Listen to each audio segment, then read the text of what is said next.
didn't quite get our numbers where we were hoping to, but we've got a good group of kids out. We had a really strong freshman class come out, so we're excited about them, and they've been competing really hard. And we got to scrimmage yesterday over at Swanton, and I felt pretty good about that. So we're excited to get the season going. Yeah, and you guys are coming off an excellent season last year. First playoff berth since 1993, so definitely some excitement in the Montpelier community. You've got another leader in quarterback Caden Sharps. He's coming into his junior year and helping lead the team. So talk a little bit about him and how has he grown over the last year, and what's he going to bring to the table this season? He just continues to get better and better. My first year, he was a freshman, and we got him a lot of good experience at the end of that season. Played three and a half games there for us. Last year, I thought, had a solid season for a sophomore. Really grew as the year went on. He's a great leader for us. He doesn't miss anything. He's in the weight room constantly. He continues to, he grabbed another inch or probably 2 in this off season, and continues to put weight on. He's really a student of the game. He's always learning. He's texting me. He's watching film, trying to figure out what we need to do and how he can get better and how we can get better in this offense. It's a tough offense to run. When you choose to go to the spread, and you got to kind of put it on a kid's back sometimes, and when that kid's 15, 16, 17 years old, that's tough. But he does a great job, just rolling with it and continuing to learn, just continuing to get better. I kind of turn it over to some of these guys. Guys, who wants to ask the next question? What would it mean, Coach, to get off to a 1-0 start with a win versus Antwerp this season? I mean, it'd be huge. You always want to be 1-0. We haven't been 1-0 in a good handful of years. Obviously, they're coming off of a stellar 4-year run. Right. I think they're still going to be pretty solid this year. So for us, it would be really big because it would show that we've continued to grow and we've continued to take the program kind of to a new height. Coach, you talked about the offense and how you guys are running the spread. I mean, how you guys looking defensively? We're solid. Again, our biggest thing this year is, we're a small team. We got 11 freshmen, and we're playing a good handful of them this year. So it's been a little slow, I think, to start with, just because they've got to learn our concepts. They got to learn our schemes and stuff. But Steve Branchow is my defense coordinator and does just a fantastic job. The guy, he always has them ready. I thought we took a huge step last year, especially on the defensive side of the ball, of really understanding what we had to do on any given play, making sure we were lined up correctly, make sure we were in our fits, our coverage was good. So I'm excited for that to continue to grow. I think we're still, we're picking it up. We lost a couple, studs from last year's group, so we got to find ways to replace them. But again, I thought we scrimmaged well yesterday, and I thought our defense had moved along farther than maybe I thought it was going to be at this point. Kind of going off of that there a little bit, coming into obviously you've got a couple weeks before the conference play starts, but in these next couple weeks here, what are some of the main things you're hoping for, to kind of get an eye on as far as your team goes, getting into the conference games? First and foremost, staying healthy. Again, we're light on numbers, so we gotta take care of our bodies and make sure we're healthy going into that first week against Antwerp. It's just watching us grow. Not trying to put too much on some of these younger kids right away, making sure we do. A couple things really well, not trying to do too many things, just, average. So that's kind of one of the biggest things, and then seeing where we can build upon once we're in week, 3, 4, 5, and get to that middle part of the season and start playing some of the TAC teams. Awesome.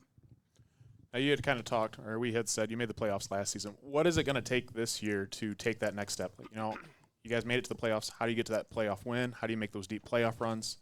How do the Montpelier Locomotives take that next step this season? For us to do that this year, our young guys got to grow up really fast. So that's going to be our main thing. And our older kids are doing a great job. They're being great leaders. They're acting as extra coaches when they're on the field. I thought they did a really good job yesterday in the Swanton scrimmage again of kind of getting those freshmen, getting some, even if they're not a freshman, they might be a guy who this is their first year of experience as a sophomore or junior. So it's how quickly can those guys grow up. When you have freshmen, sometimes you got to worry about not necessarily talent. Sometimes they come in talented, but they're undersized, and Right. They haven't put the weight on yet. They haven't put the strength on yet. But I think their effort has been really good, and I think if they'll keep that effort up and they continue to want to learn and stuff, we'll be okay. So it's going to depend a lot on how quickly they can grow up, and where we'll be able to compete when we get into the meat of our schedule. Coach, special teams can win or lose games at times. Tell us about your special teams. We've put a much bigger emphasis on it lately. I think in the kicking game, we've gotten a lot better. We've got a senior in Cam Smith who kicked for us last year. Did a really good job, especially extra point-wise. We attempted a couple field goals, and I think he maybe made one of them. So it helps us a little bit. Special teams becomes tough, again, when you're low in the numbers because you're trying to find ways to give guys breaks, but when you're pulling some of your dudes off of the special teams and you got really, really young kids who are inexperienced and you maybe aren't necessarily ready to play in that aspect, it gets tough. So, we have to get creative with some things that we do, but I think our kids do a good job of kind of taking hold of what we're asking of them, and we found, success last year in our kicking game and our return game. Tony, you got any questions? All right, last question I have for you here, or a couple. Cam Smith, really talented player coming in. He's an all-Ohio type player, wide receiver. Had him down for 38 receptions, 565 receiving yards, 5 touchdowns, was the leading receiver last year. As well as on the defensive side of things, he had 4 interceptions for you. Just talk about him and what's his impact for your team. He's just a very, very good athlete. We try to get creative again in ways to get him the ball. When you put the ball in his hands, a lot of good things can happen.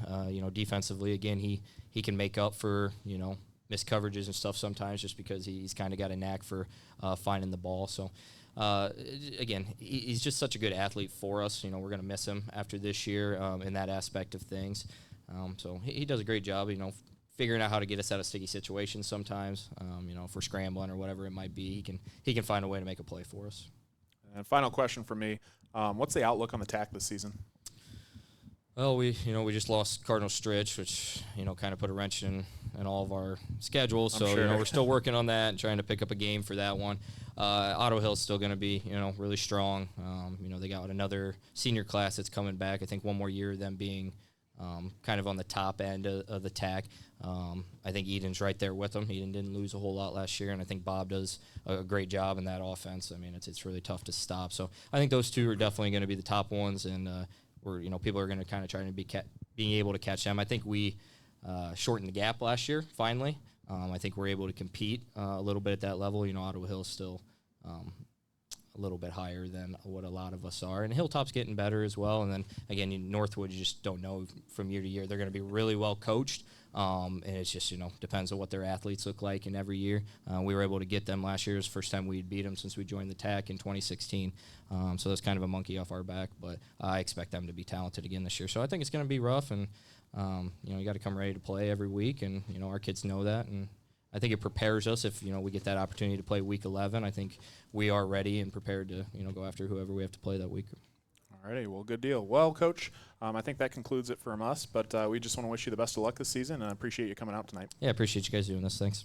All right, thank you. ESN Sports is your go-to business for purchasing uniforms, equipment, spiritwear, and anything else your athletic program needs, giving you more time to impact lives on the field. With over 1,200 sales professionals who live, work, and serve in your community, you're always just a short drive or phone call away. Be sure to give your local sales rep and Jim Garris a call for any of your athletic supply needs. All right, we'll keep things running ahead of schedule. We have the Patrick Henry Patriots and head coach Bill Inselman. So, Coach, thanks for coming on, and I'll let you introduce your players who you have with you here. Okay, first we have Lincoln Krager, and Lincoln started out at wide receiver last year for us, had over 400 yards through 6 weeks of the season, and then with the season-ending injury to Nash Meyer, our all-time career passing leader, Lincoln went to quarterback, and since we made it to Week 15, he actually almost got an entire season playing, so he started 9 games, in first-team All-State, All-Ohio, I believe, in strong safety as well. And then I have Lane Jackson, who will be one of the kids we're looking forward to replace that tremendous wide receiver core that we lost last year. All right, well, good deal. Well, let's get things rolling. First things first, how's the offseason been going for the Patriots? It's gone tremendous. We went to 4-day-a-week lifting, and we've seen great results. Luke George, our athletic director, he was a quarterback for me, if you remember, back in 2008 and 2009, and he's running a program that's just making kids bigger and faster and stronger. It's the best weight program we've had since I've been there, and he's been in charge of that. So it's been a great off season. Good deal. And also, too, you guys feel free to pass the mic around. You guys can put in your input, and we'll hear from all of you. So, guys, how's the off season been? I think it's been really going really well. The guys are bought in, and they've been. We've had everybody accounted for pretty much at all of our liftings, which I think has gone really well. I think the guys are giving a lot of effort too, and I think it's going to help us have a big year this year. Yeah, I definitely want to thank Coach Luke because you could tell like the difference from year to year in the weight room, and it's everybody shows up and wants to be there this year. So it's like good for the program. Yeah, and I mean, especially having a very developed strength and conditioning program, that's huge. I mean, I learned that from going from high school to the college level.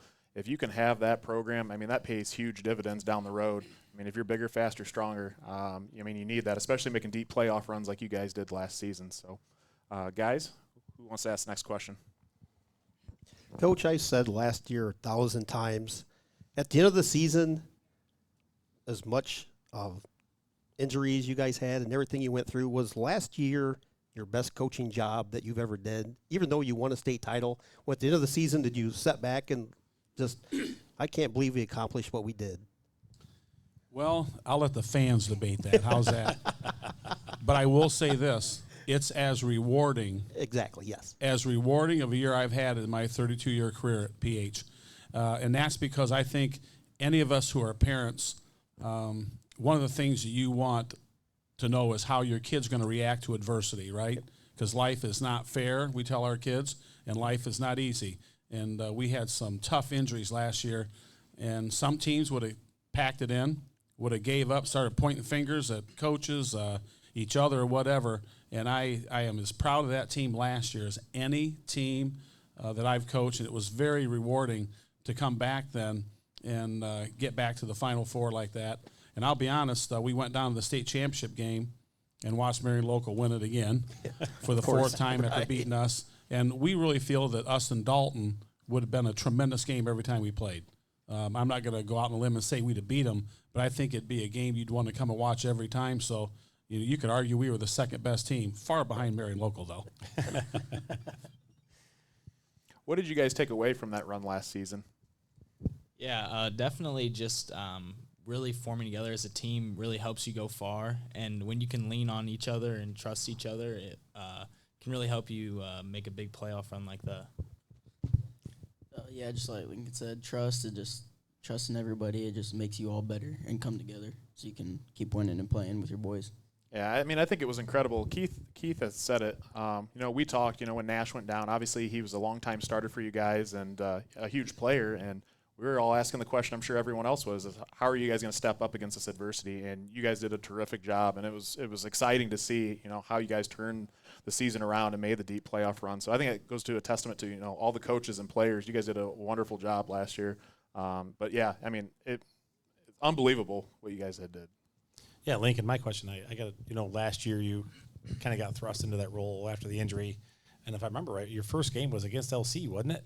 Yep. So, I mean, not only did you get thrown into the fire, you really got thrown into the fire. So, yeah. Just tell me what was the nerves like in that situation? Yeah, I know there's definitely a lot of nerves, but I think knowing that, I could trust the guys, and I think they trusted me even though I never played the position that year. And I know the coaches put a lot of trust in me, and they helped form the offense around me, which gave me a lot of comfort and confidence too. Going into that game, even though, we got smoked, but going in, we had confidence, and I think that helped through the rest of the season then too, having confidence. Even after that game, they still trusted me. Well, you did an awesome job, I can tell you that. Going back to you, Coach, here, I know, was it 2 years ago, you guys had a little bit different style of offense, and this past year, you guys kind of went back more to your roots. I'm kind of assuming you guys are going to stick with that a little bit this year. With Lincoln Krieger kind of having the experience at that. You want to talk about your offense a little bit? I know you don't want to get too much into the details, but. Well, they'll see it on film anyways. True. But you're right. We kind of experimented, if you want to use the word, with the spread, and I simply didn't feel comfortable with it myself. And then last year we went back to a tight end set, and I'll never leave it again. So that being said, we feel that Lincoln's going to be as good a dual threat at quarterback in the area, and we've got to take advantage of that. We think that Trent Johnson and Jaden Punches will give him some breaks. We got a real nice tight end, too. Awesome. And we just feel comfortable with that tight end set. We're going to do different looks out of the tight end set, maybe more than we ever have. We're going to throw some slot and wing in with it. go 3 wide as well, but you will always see a tight end on the field this year. Coach, I got a question for you. So you enter year 32, I believe. Do you still just get excited just as you did year 1? I still get as excited. I still get as worked up, still get as nervous. I don't think that ever changes. I'm still enjoying it a lot. And one of the reasons, tremendous coaching staff. We have been together for so long, so many of us, and they're my best friends, you know. Mm-hmm. So they make it fun, and then obviously working with these young men every year. But our coaching staff is very close. I'm just going to build on that, Coach. Being a coach myself, that when you have a great staff around you, it definitely helps. And I think if you guys have a good relationship, the kids see that, then they build off that. So that's a great statement you made. Keith? Lane, last year you guys had 3 good receivers, including Lincoln, and he moved to quarterback. So this year you'll become in kind of the number 1, but now you kind of have Lincoln to lean on a bit because he was a receiver last year. So at least you have his eyes and knowledge as a receiver to lean back on. What do you see going into this year? I just hope that I can, like our receiving core, I can lead them to be the best that we can and set them up for next year too, and help us go win games this year.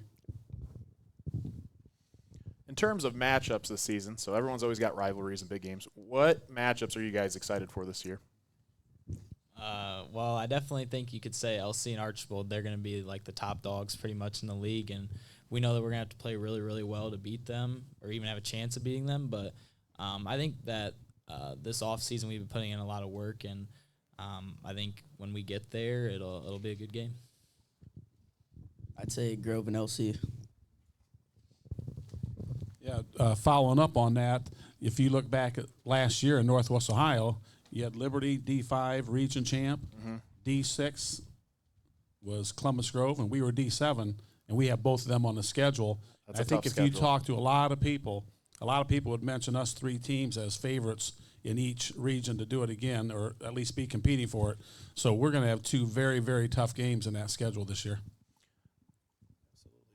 You guys any good questions? One more thing, Coach. Last year, I think you guys went for 2 almost every single time. Have you guys got a kicker this year?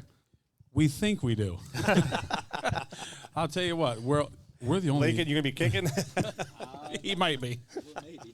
The question is, what can he do? I guess. Right. But we don't have soccer, and I say that because a lot of schools get some good kickers from their soccer program. We don't have soccer, and we don't have kickers either. So, but we are going to try to kick this year. We were 2 for 2 last night. All right. That's Good deal. 1 more than last year. There you go. Because our first kick was in the regional championship game. So that's a positive sign. Yeah, good. Last question from us. What's it going to take to make a deep playoff run again? Well, I'll turn it over to them a little bit here, but I think that we got to come together. This year we feel we have an athletic line, offensive and defense, and I'll use Lane as an example here. We got a lot of kids that have paid their dues.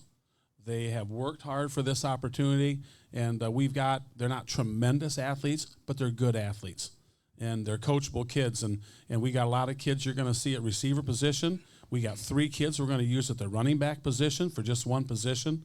Last year it was just Houston Miranda. So we've got kids that are coachable, they're competing, and they pay their dues. And a lot of times you get hungry kids like that, they do a great job for you. Yeah, I definitely think like what Coach said, definitely the come together part. Last year we had a really tight woven team, and I think if we can get that again this year, that's going to help us a lot too. And then also just like each and every day in practice, we got to focus on the little things, and those little things help you win those big games. Yeah, we just got to keep coming together and buying in, and then obviously keep paying off like it has been. All right, guys, I think that's it from us. So everyone give it up for Patrick Henry. We wish you guys a good luck this season, and thanks for coming out. RE/MAX Realty of Defiance has represented Defiance County for nearly 40 years. Located at 1401 South Jefferson Avenue in Defiance, we have 13 agents ready and available to assist you in home buying or selling needs. You can check out all the listings at www.remax419.com or call us at 419-784-3029. Let our years of experience go to work for you. All right, we'll keep things rolling ahead of schedule here. Up next, we have Antwerp and Antwerp's defensive coordinator, Paul Cottrell. Coach, thanks for coming on, and why don't you introduce your players that are with you here today? Yeah, thanks for having us. To my right here, we've got Jonah Keys. Both these guys are seniors. Jonah's playing tight end for us and D end.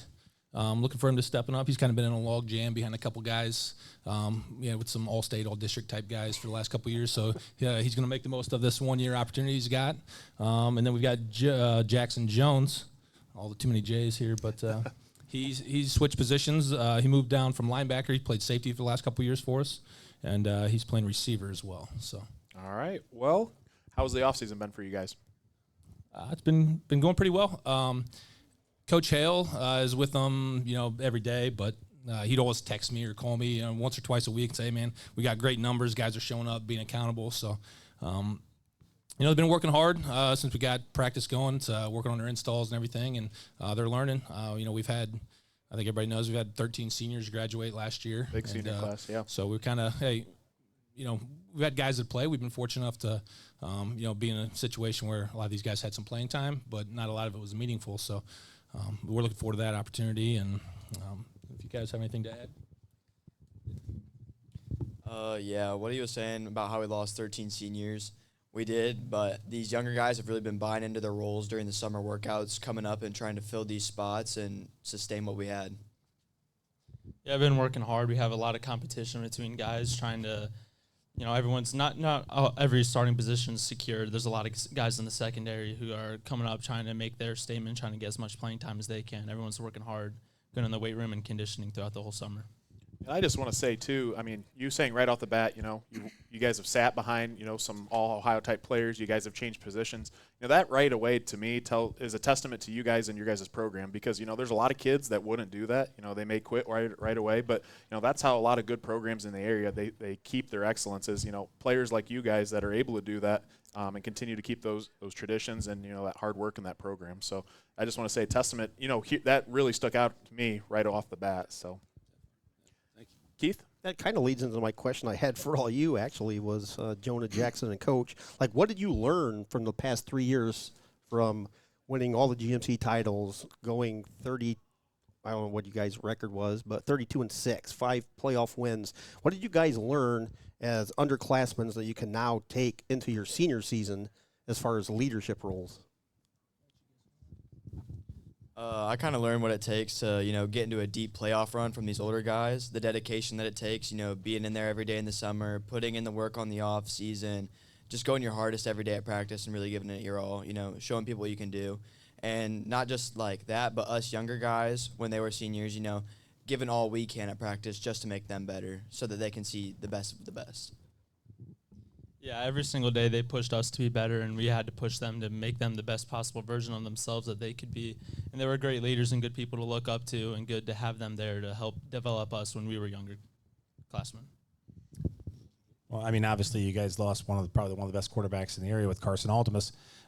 What's that position looking like, and how are they filling their roles? So we have kind of 2 platoon on that. We've got Derek Hines, played quarterback as a freshman for us. Switched to O-line. He's played tackle for the last 2 years. Then we have another guy, Hampton Rogie, that's been playing quarterback, sat behind Carson. I think he learned, a lot of good habits practice-wise. They're kind of duking it out right now. I think we'll probably roll with 2 for a while. I'm more on the defensive side, so I won't commit to anything too early right now. But, they looked sharp at times last night, still a little bit of jittery. Had our scrimmage with Crestview, so we're happy with where they're at, but we know that they can get a lot better as well. So that's what I was wondering. You see that I saw the notes there. Derek Hines coming in, played O-line. And it's one of those things where you move from O-line to quarterback, and then you don't normally hear that, right? But this is one of those things, for people that I always tell kids when I coach is that you never know. Something happens. It could be a 3-person shift, and next thing you know, that's why I always tell kids pay attention when people are talking because you never know where you might end up playing. So that's a great example right there, going from O-line to quarterback.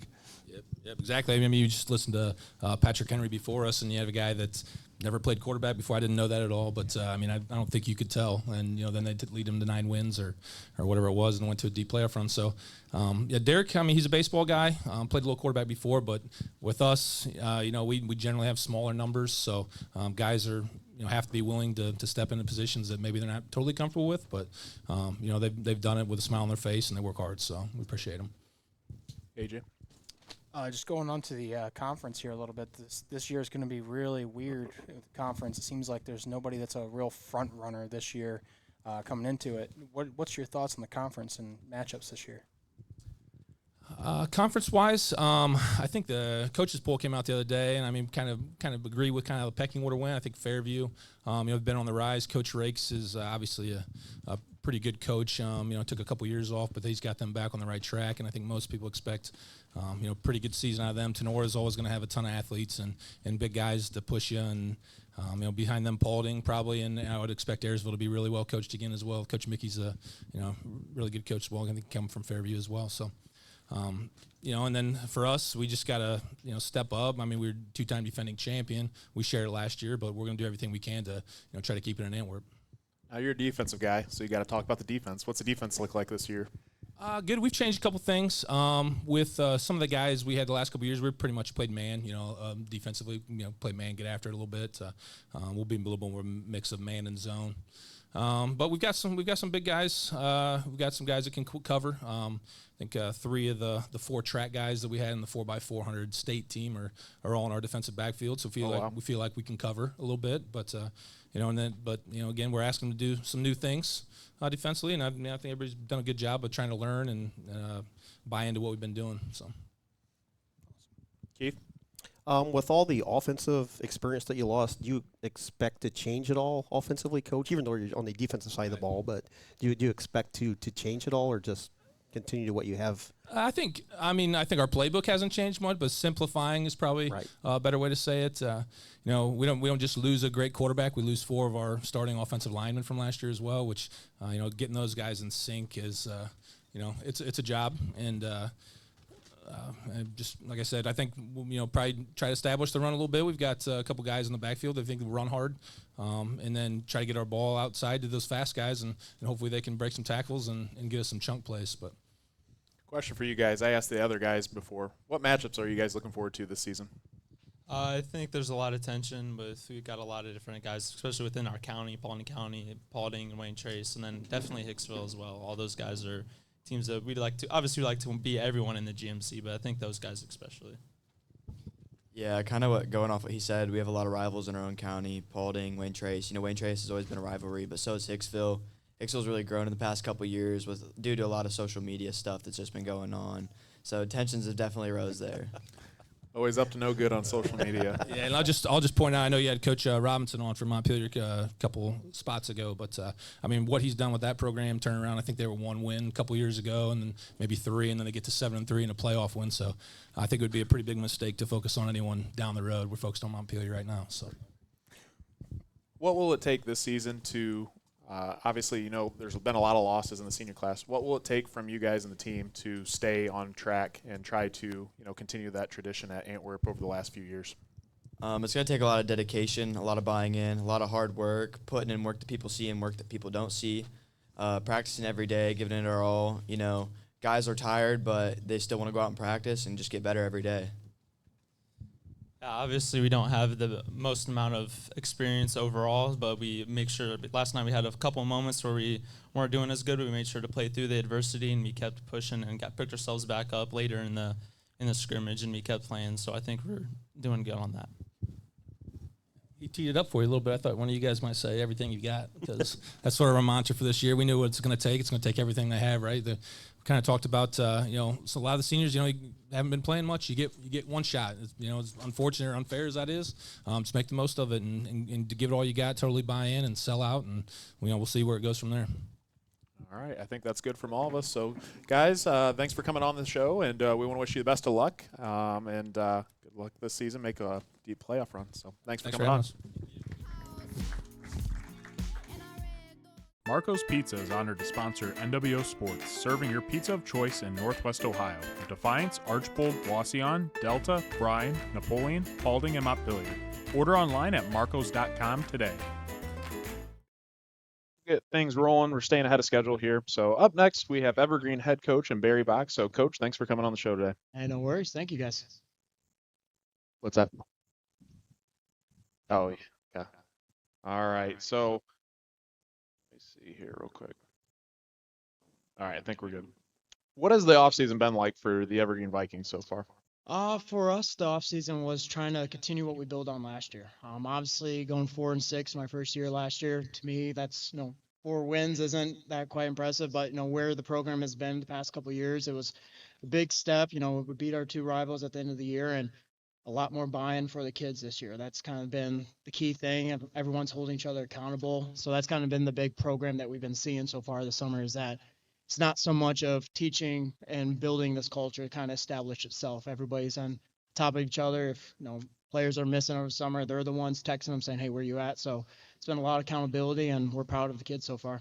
And that was the next point I wanted to make too. Is this is your second season at Evergreen. It's really the most consistency in the head coaching program or position that they've had in a few years. So how do you continue to improve in year 2? We have a lot of returning starters. If you look at our roster, it's going to look very young on paper, but all our juniors started last year as sophomores, and a lot of our juniors sophomores now started as freshmen. So we got a lot of experience varsity reps coming back. So it's just having the same coaching staff. We had a couple more coaches to the program, and same systems, change a couple things. So it's that consistency the players love, and they know what to expect every day when they show up. So that's been the nice part about, for the kids' perspective, having the same faces every single day. Keith? Yes, Coach. Tell us about your awesome facilities over there at Evergreen you have to work with now. Yeah, no, that's top of the line up there. We're in a little hidden gym up in Northwest Ohio. So, it's nice. We have a brand new film room. It's been a couple of years old, but it's got the, bleacher seats. We can fold them back. If we want to do some walkthroughs in there, or every now and then we'll do some team yoga and get in there with the film room. And the weight room's nice. We got brand new TVs in there to play some music, project our lifts. We'll split up film time. The linemen go in the weight room, watch film, and it's nice. Can't complain about the facilities. We try to host as many things as possible up there. Tony? Yeah, Coach. I mean, being the second year, and you said being 4-6 last year obviously wasn't where you wanted to be. So what are you guys thinking this year? What are you going to make the changes? Where do you think you need to make the changes after last year? Obviously win the games we're supposed to win, and then be more competitive. I think last year, you see some of our scores, and we felt like we were competitive for 2-3 quarters, and then we didn't finish. I think this year is going to be being more competitive, playing full 4 quarters, and then winning the games we're supposed to, and stealing a couple more. And obviously, last year when I got hired, first thing I did is had a team meeting, and I said this will be a playoff program, and our kids have that mindset. Last year at 4-6, just being the outside looking in, and they know, hey, we got to get to 500 above to get into that playoff spot, and they're trying everything we can. They're pushing each other every single day, and that's been our, our culture that we have as a program, is we're not settling to what we were. We're expectation standards risen now. Kind of going off that a little bit, what are some things that you brought into the program to kind of help set traditions and develop the program into more than just the on-field stuff? What's some of the stuff you do behind the scenes that kind of keep the kids interested and motivated? We do a lot with our youth and junior high program. So on Friday, we do our team meals on Fridays right after school, just a little bit light dinner. And then we invite all the middle school players of the week, the youth program players of the week. They get invited to the team dinners, and they're with us till the end of the game. So they get to go through the whole routine on Fridays. They get to see what the varsity kids are doing on Fridays before the game. They're on the sidelines with us. They're honorary captains for us. They're ball boys for us.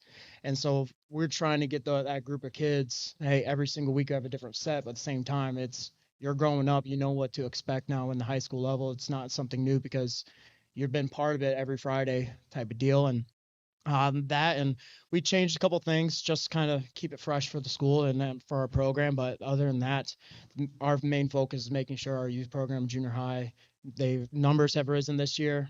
I know I would like to have our high school numbers rise a little bit, but our junior high numbers, we're averaging about 18, 20 kids per grade. And I think from K through 6, we're about 180 kids right now out for football. So it's awesome. Numbers on the rise. I wish they were in high school now, but yeah. But no, yeah, it's good. The future's looking good.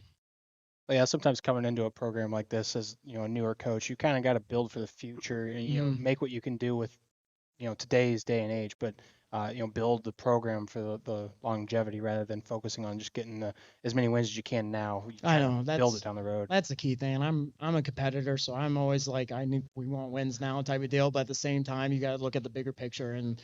I'm calling this year, even though last year was year one, I'm calling this year one. Last year was year zero. You got the foundation laid down. You know what to expect.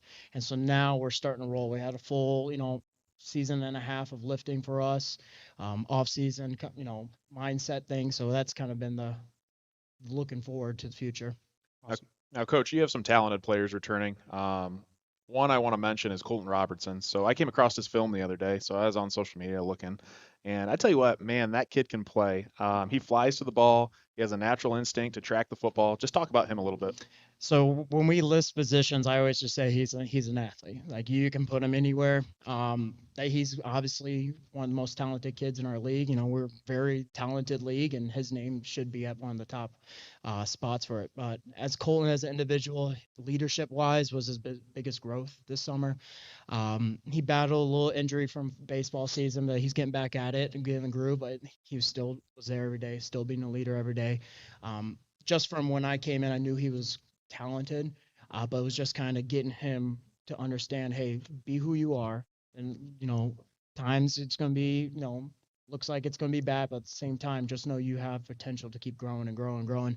And he has, he's our vocal point on offense. He can play anywhere on defense. So it's kind of, I tell him, hey, you're going to learn some safety. You're going to learn some corner. You might learn some linebacker. You can learn some running back, learn some receiver. You might get some reps at quarterback. It's just kind of one of those spots. Like, that's why I say you're an athlete. You're going to have to learn this stuff. And he's grown into it, and I love the kid. So Yeah, and like I said, I just came across his film, and I could just tell. Like I played college football, but he could definitely showed glimpses. I mean, he can definitely play at the next level easily. Just his mentality and, like I said, the way he broke on the ball, like he has a natural instinct for the game. Oh, he's hands down college talent for sure. You got Bryce Bulger back at quarterback, right? Yes, I think sir. I pronounced that right. Being a junior this year, how's he looking so far? He's probably put on 20 pounds in his offseason, and like a good 20 pounds. And last year, that was kind of like he went through a sophomore slump, started, 8 out of the games, played 9.5 games for us. So he has that varsity experience, but there was times, and he'll admit it too, that last year he looked like a sophomore, first time starting on varsity. And this year, the offense is his. He's grown so much. He's gotten faster. We're really heavy in our speed work and our sprints, and he's kind of like the prototype. You say, hey, if you're consistent in the program and what we do for sprint work and lifting, this is what it should look like, and that's him right now. And that's the kids are noticing. He was just voted a captain last week by the other players, so he's grown so much, and the offense is his right now. Keith? Yeah, Coach Bach. That's the same thing to you that I asked Coach Robinson of Montpelier. You seem to have an experienced special teams unit coming back. Talk about those two kids. Oh yeah. So we got the Mossing brothers. Yep. So senior and sophomore. Alex is our kicker. Last year was all district kicker and all district goalie for soccer.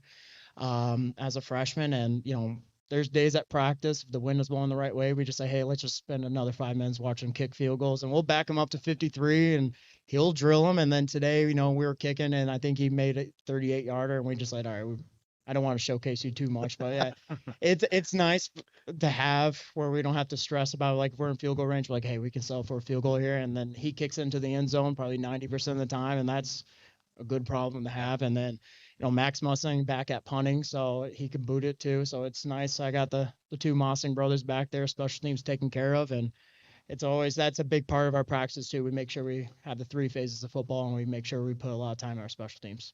And another thing with Max, I mean, he's your guys' running back too, second team NWAL player. He contributed huge to your offense. What's he going to bring to the table his senior year? So Max really bloomed second half of the season. Him and Trevor Johnson rotated a lot, and then Trevor had a little midseason injury, and so it was kind of Max rotating in. It was his time to shine, and he really picked it up. We kind of changed a little bit of the offense last year to fit more of his needs. This offseason, again, he was voted captain. He's grown as a leader. He was kind of this quiet kid that, my actions speak for myself. And this year he's become more vocal, and he's still he's our workhorse at running back. Wrestling kid, which I love. Plays linebacker and DN for us too. So fast kid, physical, and we're excited to have him. You guys got any other questions? Good to go. Nope, good. Last thing for me, what's your NWAL lookout? Obviously, you got the 2 top teams with Liberty Center until they lose, and Patrick Henry. And then, Archville, they did take a big hit with their senior class, but it's a solid program over there. They got a good culture, good program. So you got those 3, and I think the rest of the schools, a lot of schools did graduate bigger senior classes, and we had our league meeting last Sunday and kind of getting a feel of where everybody else's senior and junior classes look like. And, we feel like we could be very competitive if we stay healthy and play the game we're supposed to be. And, but other than that, you got your top 3 schools right there. And I think that's going to be here on out till they lose it. All right. Well, that will wrap things up from us. So give it up for Evergreen head coach Barry Bach, and thanks for coming on. We wish you good luck this season. Baden Stevens Body Shop is your #1 voted auto body shop in Northwest Ohio. We are your experts on all makes and models and are the only Chrysler, Ford, and GM certified collision repair center in the area. Located in Jewel, Ohio. Give us a call today at 419-497-3111 to schedule your free estimate. Come check out the Baden Stevens Body Shop difference. Up next, we have Liberty Center Tigers head coach and Casey Moeller. So, Coach, thanks for coming on the show today. Thanks for having us. All right. Well, let's get things rolling. What a year last year. We covered you guys closely. You guys made it all the way to the state championship. Just a tremendous run. So, how do you top that? So, coming in, what has the offseason been like for the Tigers? Well, it came quick, but it's kind of been a whirlwind a little bit because of how long we went into the beginning of December. Took the month of December off, and then we were right back into the weight room and doing some off-season training, and then the summer rolls around and we're back at it, spring ball and summer camp and stuff like that. So it's been real quick, but I think our players have seen what it takes and know that they have a standard they have to hit. So we'll see if we can meet the standard we set last year, but I think our guys are excited and hungry for more success. I think a big question a lot of people have for you guys coming into the season. You had a very strong senior class last year, I believe, of 15. How has the senior class coming into 2024, how have they stepped up this preseason? Well, I think they've embraced kind of what last year's senior class did as far as work ethic, and they know you have to put the time and the effort into, reaching your potential, and that's what they've tried to do. Not every kid is going to be physically, as good as another kid, but they can certainly work as hard, and I think this senior class is really done that. Keith? Yeah, Coach. You had 2 heck of back-to-back seasons. You graduated a lot of seniors, and even though you do have underclassmen coming this year, with all those extra practices that you guys had, probably 20 to 30 practices in the postseason, you really don't have, per se, inexperienced players returning. Yeah, those extra practices are really beneficial. The last 2 years we've played really 3 seasons worth of games. And as we've gotten deeper into the playoffs, we kind of back off the number of reps we give our starters, which means our backups get extra reps. So, going into last year, we had guys that had some extra practice time and extra reps, and that was very beneficial for them. And we're hoping that's kind of the same thing this year, that extra practice time, it pays dividends for guys that are stepping into starting roles or competing for starting roles, that, they're a little bit ahead of the game, hopefully, because of that. You had a favorite moment from last year, Coach, after the season was over? You and your wife were sitting back, and you just kind of smiled and that was pretty awesome. Well, I just think the whole experience of going from week 1 of the playoffs, to the final week and going into the state final game, it was, the last game was devastating, but and you don't get to enjoy it as it's happening very much because you win on a Friday night and you kind of enjoy it for the bus ride home, and then your mind is immediately on to what do we have to do next. So it was kind of hard to enjoy as it was going on, and the week leading up to that last game is kind of a whirlwind because there's all kinds of media stuff. There's the logistics of what time do we play? Are we going down the night before? Are we gonna take the bus and things like that? So afterwards, just kind of sitting back and saying, wow, that was pretty awesome that you're one of the last 2 teams playing that weekend. Tony? Well, Coach, I know it was awesome for me to go down there and watch you. I got to be on the sideline with you guys, and I really appreciate that opportunity. it was very exciting for me to see that and to follow you guys into that. But coming back into this year, obviously you've lost some very key players. Who do you see stepping up, filling like Seth Navarre and Bacham and spot? I mean, obviously you've got players that fill those spots. So can you give us a little insight on what's going on there? Yeah, Xander Zeiter is a kid that really had a fantastic season for us last year on the defensive line, but was overshadowed by Landon Bachman and Seth Navarre a little bit. They got a lot of the limelight, and they deserved it all. But he quietly had a really great season. And a little bit of that might have had to do with, I think, teams were double teaming Landon a lot or focusing on Seth, and so he got a lot of one-on-one matchups, and he won a lot of those. So this year he's really going to have to challenge himself because he might see some double teams or a little bit more of the focus from the other team to make plays. But we're expecting big things out of him. And then Hunter Spangler is another one that played a lot for us last year as a sophomore, and he's a big, strong kid. Alternated in on the offensive line here and there, played a little bit of defensive line, and we're going to need him to really have a big year for us. And, he's worked extremely hard. He's got some experience there, so we're expecting big things out of him. And then just kind of a whole contingent of guys that are really competing and battling. Brady Gieski's another one who, played a lot on the offensive line for us and had a really solid season, didn't get a lot of limelight, and we're expecting big things out of him as well. AJ. Hey, and then just as talking about those guys, and I'm going to lead right into the Cruise boys. Obviously, losing those guys is going to be a huge spot to fill. Who's stepping up on that side? Well, we have Waylon Rents back, who again, has started for us last year, played a ton as a sophomore, and again had a real solid season for us last year, but didn't get a lot of the limelight because Colton and Trenton got a lot of the spotlight. But in two of our playoff games against Oak Harbor, he had like 90 yards rushing in the second half. The next week in the regional final against Coldwater, he had over 100, and then he broke his leg at the very end of the game, and so he missed the last two games for us. But he's healed up, and we're expecting big things out of him. He's a strong, aggressive kid, and he fits the mold of what the Cruises were, so he'll be back. And then the fourth Cruise brother Garrison stepped in the state semifinal and state final and started as a freshman, and he's bigger and stronger than he was last year. So we're expecting big things out of him. And then Stephen Brogan is another one who played offensive line for us last year and was kind of a sub on defense, and now we're expecting him to step in and be a starter. And when he was in the game, we didn't really lose much. So it's just been kind of a matter of waiting your turn a little bit for some of these guys that might be starting this year. And a lot of teams, they might have started, but they had to wait their turn behind some really good guys, and hopefully that made them a little bit hungry for this year. Going into the conference a little bit here, not very often does a team get to graduate a class like you guys graduated and come back out and still be the one that has their target on the back again.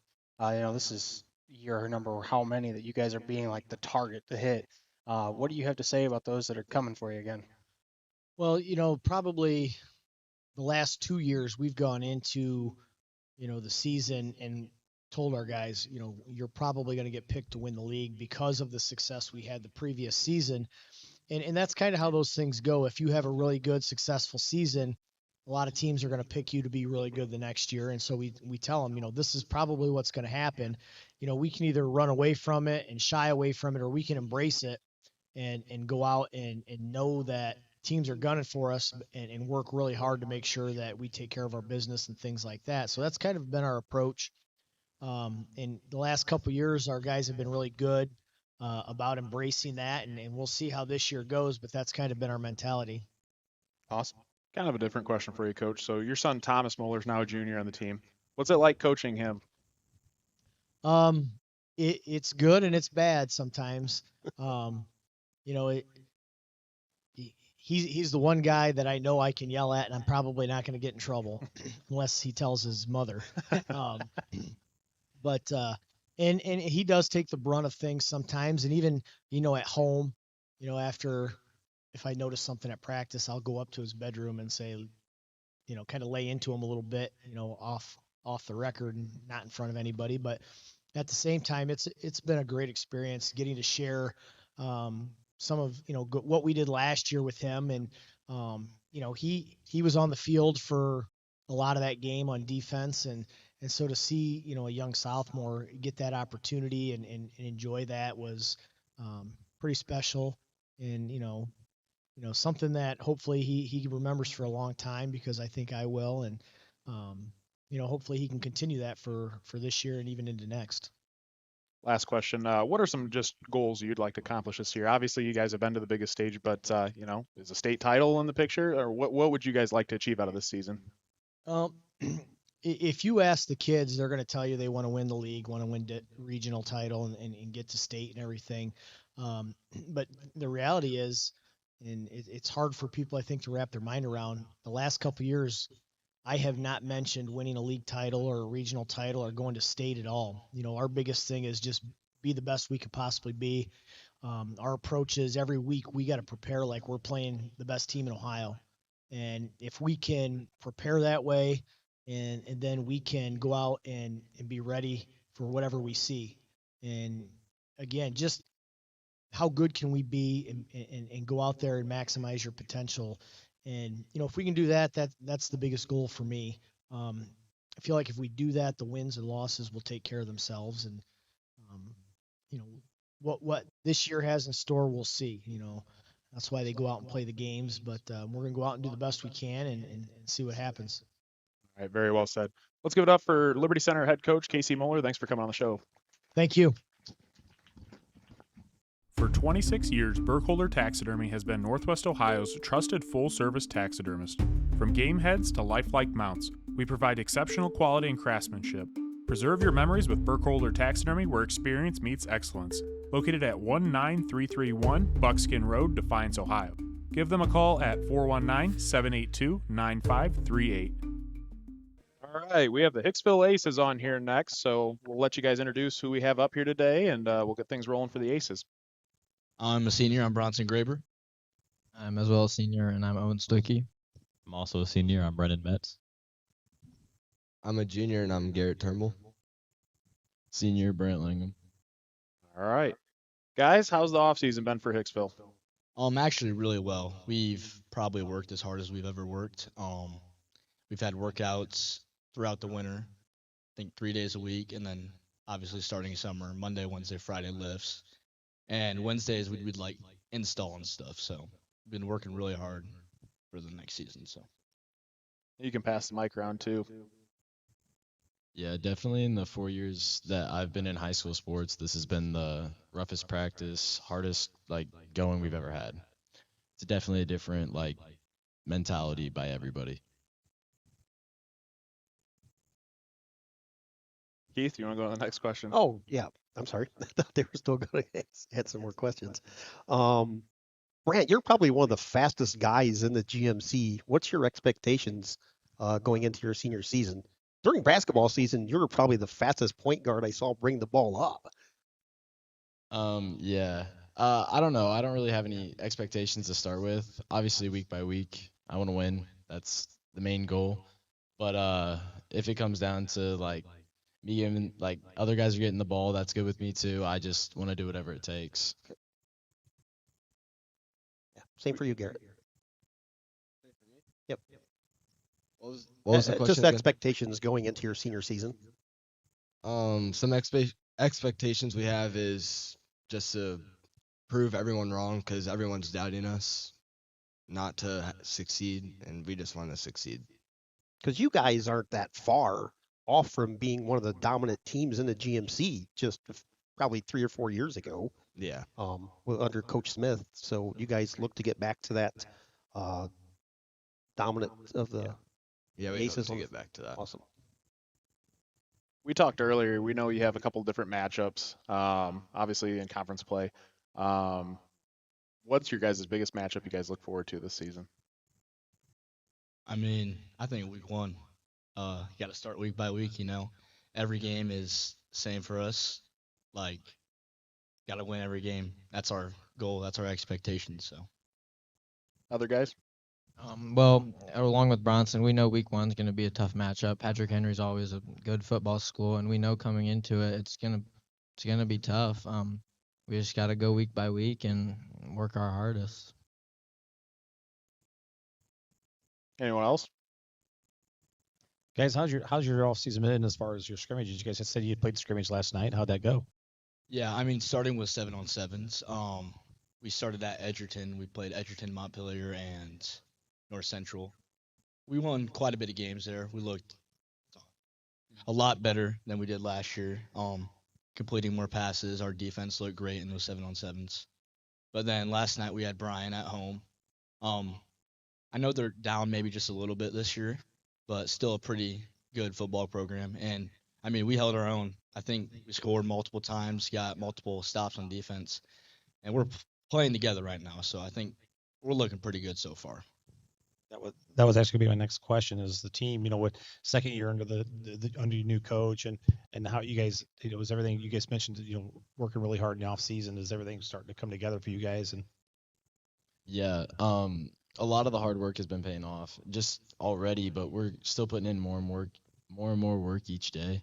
We also have a few new guys coming out that are older, junior, senior, that are joining and are a little late to everything football wise, but they're picking up quick and have been getting good reps, and I've been seeing the field quite a bit. I know last year, looking at the season, your head coach, Justin Davis, he had commented, at times it was hard to find the identity on offense and defense.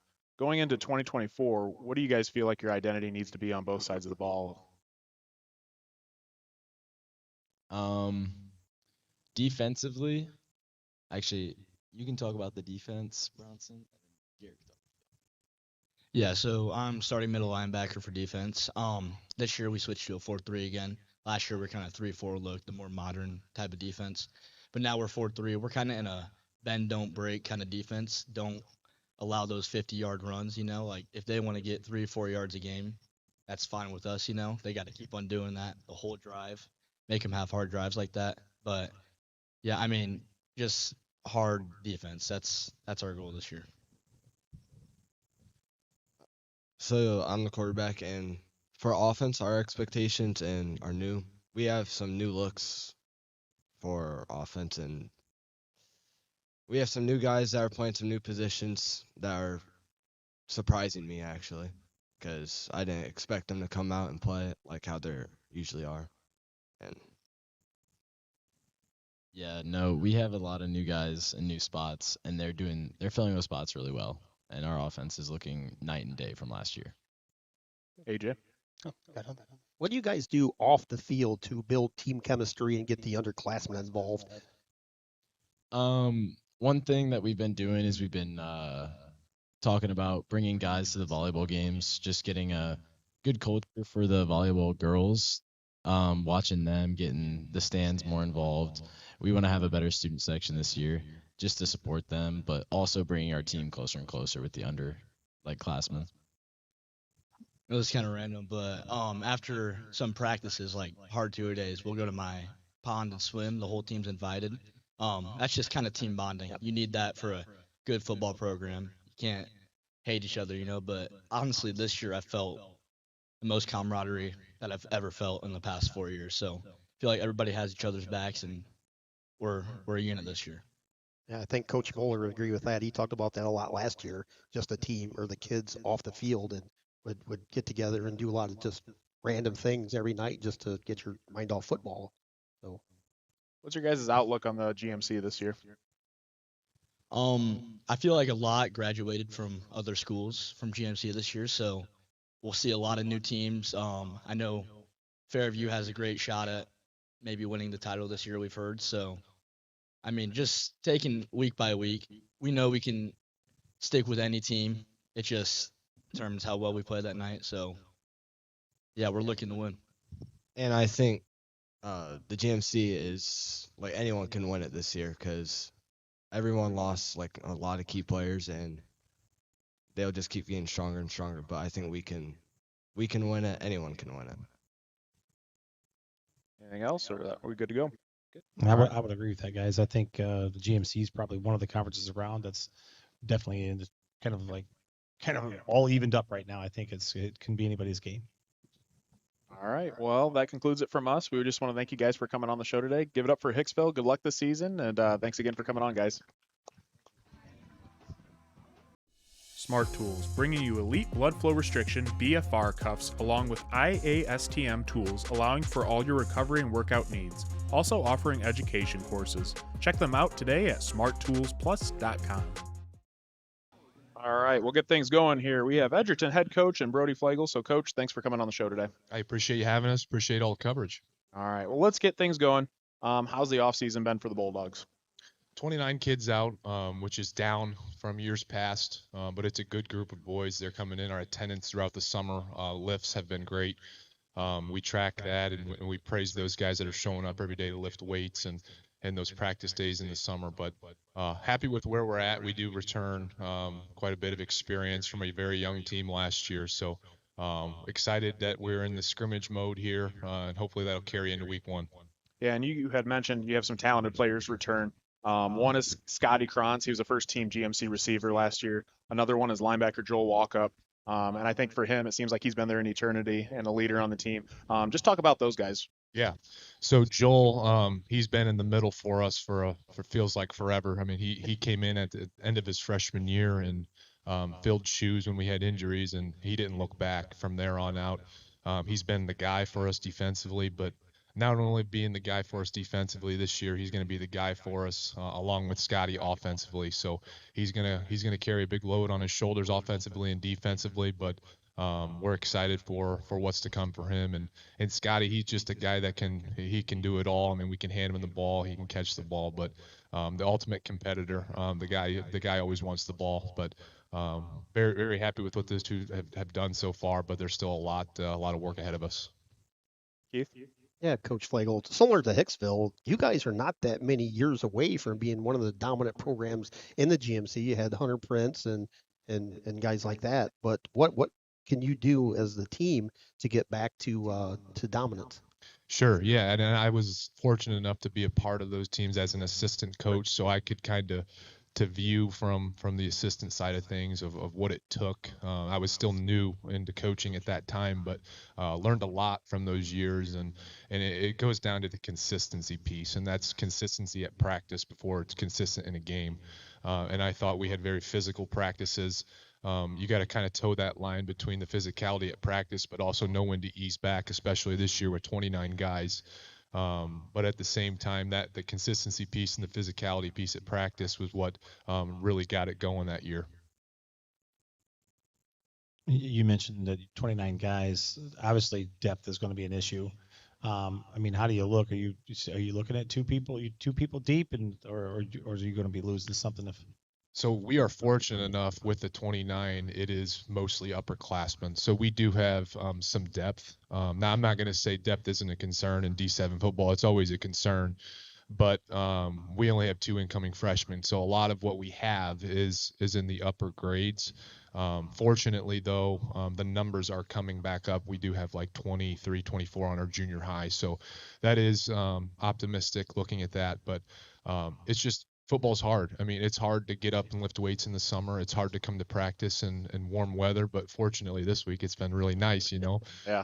Feels kind of like a fall day, but I think we continue to build up the kids that want to take on football and praise that and let them know that it's going to make them a better person. Yeah, I mean, obviously they're going to get a lot of time on the field. With only 29, they're going to be going both ways a lot. A lot of two-way players. There's not going to be a shortage of playing time, that's for sure. Hey, Jim. Just same question I've been asking everybody really is what's your your take on the GMC this year as far as how spread out everything seems to be? Doesn't seem like there's anybody that's a real front runner this year. What do you think? Yeah, a lot. Well, I'll say this, and I say this every year because I mean it. The GMC is a great football league. There's a lot of good, respected programs year in and year out that are represented in the playoffs and further. So with that being said, you always got to be wary of Tinora. They're always finishing at the top, and I know they return their quarterback and a lot of key pieces. Paulding still returns quite a bit.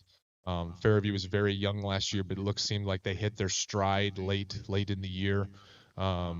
And you got all teams like Hicksville and Wayne Trace. I mean, Antwerp's always going to be a tough out too. Ayersville's physical. Coach Mickey does a great job with them. So I know I really didn't answer the question. I kind of dodged the question, but at this point, I mean, especially in scrimmage mode, you don't really know till you start padding up week one. You don't really know where anybody's going to be. That's the fun in it. But I'm very happy with where we're at, and I hope that we can compete week in and week out in the GMC. Awesome. Can you give me one takeaway from your scrimmage? That maybe one thing that you really thought we really got to get there. I was very happy with our run game, especially with Joel. I mean, because like I said, he's going to be the main cog in the run game, and he had a good day today on the ground. Now we're spreading the ball out because you want to work on everything in the scrimmage, but I was very happy with what we had there.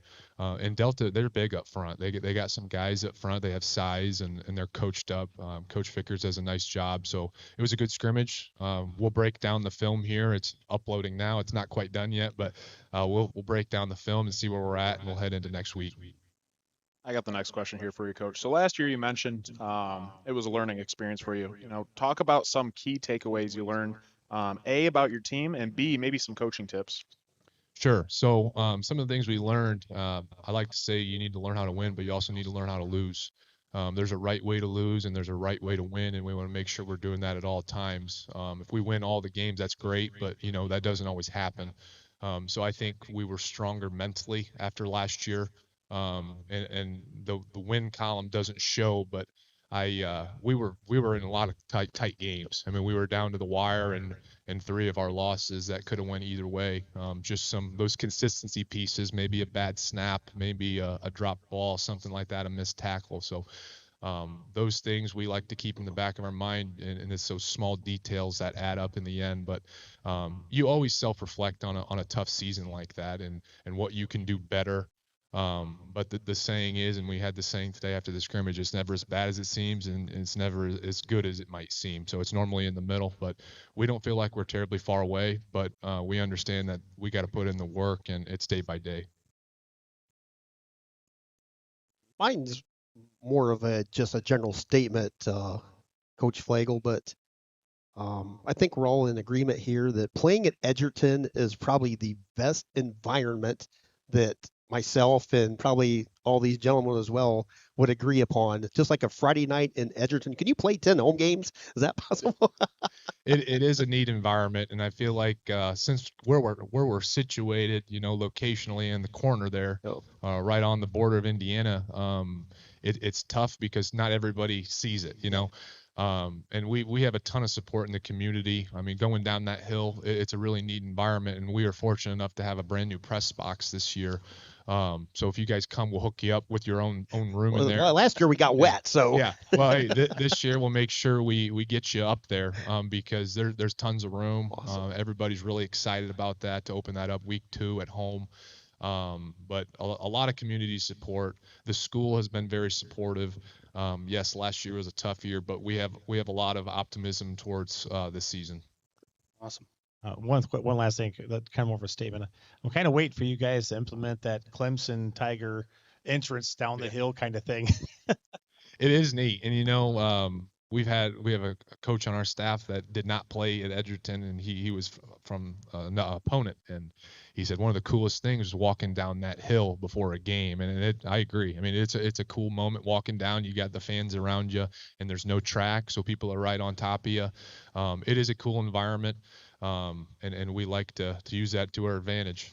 That's a big thing we talk about a lot is we're big fans of no tracks around football fields because the way you can sit on top of the players and fans and everyone's just so close. It makes just much that better for a football environment. And actually, yeah, that's funny that you brought that up because we literally talk about that all the time, how we love the stadiums where there's no track around it. Yeah, it's awesome. It really makes a difference for your opponent too, because it's more intimidating to have everybody breathing down your neck at all times. That one little mistake seems like it's so much bigger when you've got people staring down the back of your neck. For sure, absolutely, and it goes even better when things are clicking, offensively and defensively. So you're hearing the good, none of the bad, right? Like last question I have for you, Coach, is this year on your offense, you bring back a veteran quarterback in Maddox Baker, and you have top wide receiver Scotty Kranz. How big is that for your offense this season? I think anytime you have a returning quarterback, you're at an advantage. No matter how many or how old you are, how many years you got under, every year you have starting experience at quarterback, the game slows down. And he was a little overwhelmed at first. He was kind of thrown into it. Last year, definitely undersized, but he's put on some size this off season. His arm's gotten stronger, and I think he's in a better mental spot. He understands the offense better. He knows where he's looking, and he can run the ball too. So he's not just a threat to throw, but very excited what he's going to be able to do for us this year. But like I said, anytime you have a returning quarterback, the game will slow down. He can relax a little bit, get into a groove, and that relationship between him and Scotty last year, I mean, you saw it develop towards the end of the year where he was our main guy, and that's nice to have that. And we also had a couple other receivers we're pretty excited about, some young players that last year weren't necessarily playing varsity ball, but we're right on the cusp, so we're excited about that this year. With you being a younger coach, Coach Flagel, you find it easier to relate to today's players? I like to say so, but man, some of the things that they are referring to, I don't even know sometimes, and I gotta ask them. And I mean, some of the words they say, they're not profane, but some of the things they say, I'm like, what does that mean? So it is fun. It keeps you with my position now. I'm not seeing kids every single day at school, so it keeps me. It's fun. I mean, I get to see the guys. We get to go to practice. We got a good group. They enjoy being around each other. And I know you asked Hicksville earlier about what they do outside of practice, and you can never have too close of a team off the field. And no matter what sport it is, every team I've ever played on, coached on, they're buddies outside. I mean, they hang out, they trust each other, they know a lot about each other, and when you know what your teammates might be going through or their history, when things get tough, you're going to strap it up next to them. All right. Well, that concludes it from us. Give it up for head coach of Edgerton Bulldogs and Coach Brody Flagel. So good luck this season, Coach, and thanks for coming on again. Thanks, guys. Appreciate you having us. DeLarber Concrete and Hauling is your go-to provider for concrete and hauling needs. Flat work, pole barn floors, driveways, and patios. Hauling services for stone, mulch, and dirt. Call Josh for your free estimate at 419-576-0401. All right. Up next here, we have Columbus Grove head coach and Andy Schaefer. So, Coach, thanks for coming on the show today. Yeah, I appreciate it. Appreciate your support and asking us to come up. Definitely. So, let's get things going. What's the offseason been like for the Bulldogs? It's been good. We got quite a few guys back, so and our staff was back, and I think that's the biggest thing. We made some changes on our staff a little bit last year. It's really just one coach. I kind of handed the reins over to a guy that I coached, Trey Roney, and he left for a while and kind of learned his own style, and then I was able to bring him back on staff, and he's our offensive coordinator now. So it was a little rough last year at the start trying to establish a new coordinator, so to speak, and me taking a different role of just being the old guy, the old head coach. So but this year it's been awesome. It's been neat to see our kids. We're more far advanced this year than we've ever been, and it's really good to see. So let me ask you this, Coach. Last season we followed you closely, had an excellent year. After having a season like that, how do you handle the pressure and expectations coming into this season? This might sound strange. I don't know. I don't feel any pressure. I mean, the expectation is the same thing that we've had, every year. I guess I'm one of those coaches that we expect to win, and the standard is kind of set. And the biggest thing that we've talked about is how do we raise that standard? I think we've had horrible starts the last few years, and it's like, how do we get that team chemistry that we always have mid-season at the beginning? So that's the biggest focus that we've had, is how do we change that? And so a lot more talks with the teams. Some of the stuff that I've always done in the playoffs, we kind of kicked it to the beginning of the year. And I'm anxious to see if that plays off. As of now, it seems like we're a pretty tight-knit group, and I think it's working. But obviously, you won't know until you kick that first game off. Keith? Yeah, Coach, you just said that you assigned different roles to some of your assistants last year and this year. You had a little bit of change during your life here recently. Could you elaborate a little bit on that? to which your system's probably come in real handy for this. Yeah, my wife and I decided to seek adoption, and we started that process about 5 years ago. And then we were matched with 2 boys from Haiti about 3 years ago. So there was a big unknown. We didn't know when that would take place, and actually this summer, right before at the end of the school year, we got them. So yeah, our life has been completely different having 2 more kids in the house, especially when they don't speak any English, and obviously culturally everything is new, like literally everything. So I've had to rely on my staff, and the great thing about it is they've been involved in the whole process. They've known about it. It wasn't any kind of surprise for them. And they're like, hey, don't worry, we got your back. And got a great administration at Grove that, I was pretty open about it. I didn't know if I was even going to be able to coach. And we just kind of felt like this is what we needed to do. And so far it's worked out really well. Yeah, that's awesome of you. You're a fantastic role model. Oh, thank you. Appreciate it. Tony. Well, Coach, coming to see you last year, I believe it was at Finley. We went up to watch you guys play, and I tell you, it was just a kind of a surprise. We walked out on the field, it was, on the sideline to watch you guys play, and you walked right over and said hi to us. I just still remember that. You got bigger things you got bigger fish to fry, and you come right over and said hi to us, and just to remember that. But talk a little bit about Trenton Barraza. I mean, that kid is just a phenom, and you've got him back, and how's he looking right now? He's different. He's just a different breed. Obviously, we can talk about his athleticism all we want, but just the way he carries himself, I can't believe the difference between last year and this year, just maturity wise. And he's kind of got an eye for the program, and he can even sense. I'll give you a little story. I mean, he can even sense when I'm having a rough day, and he's like, hey, coach, I know you got a lot of stuff going on. How you doing? I mean, I've been coaching a long time, and I don't have a kid that's ever said that, but he understands that it's bigger than just a Friday night game. It's everything is involved. So it's been neat to see him take the next step in his leadership. It's been neat to see him, grab the freshmen and kind of bring them alongside. And, certainly we can talk about his athletic attributes. He's a competitor. He's really good. He's got great vision. You guys have all seen that stuff, but it's the behind the scenes stuff that a lot of people they have no idea how great a kid he really is. That's awesome. I wanted to go back to a little bit of a comment you made earlier about not having as good of a start as you would have liked the past few years.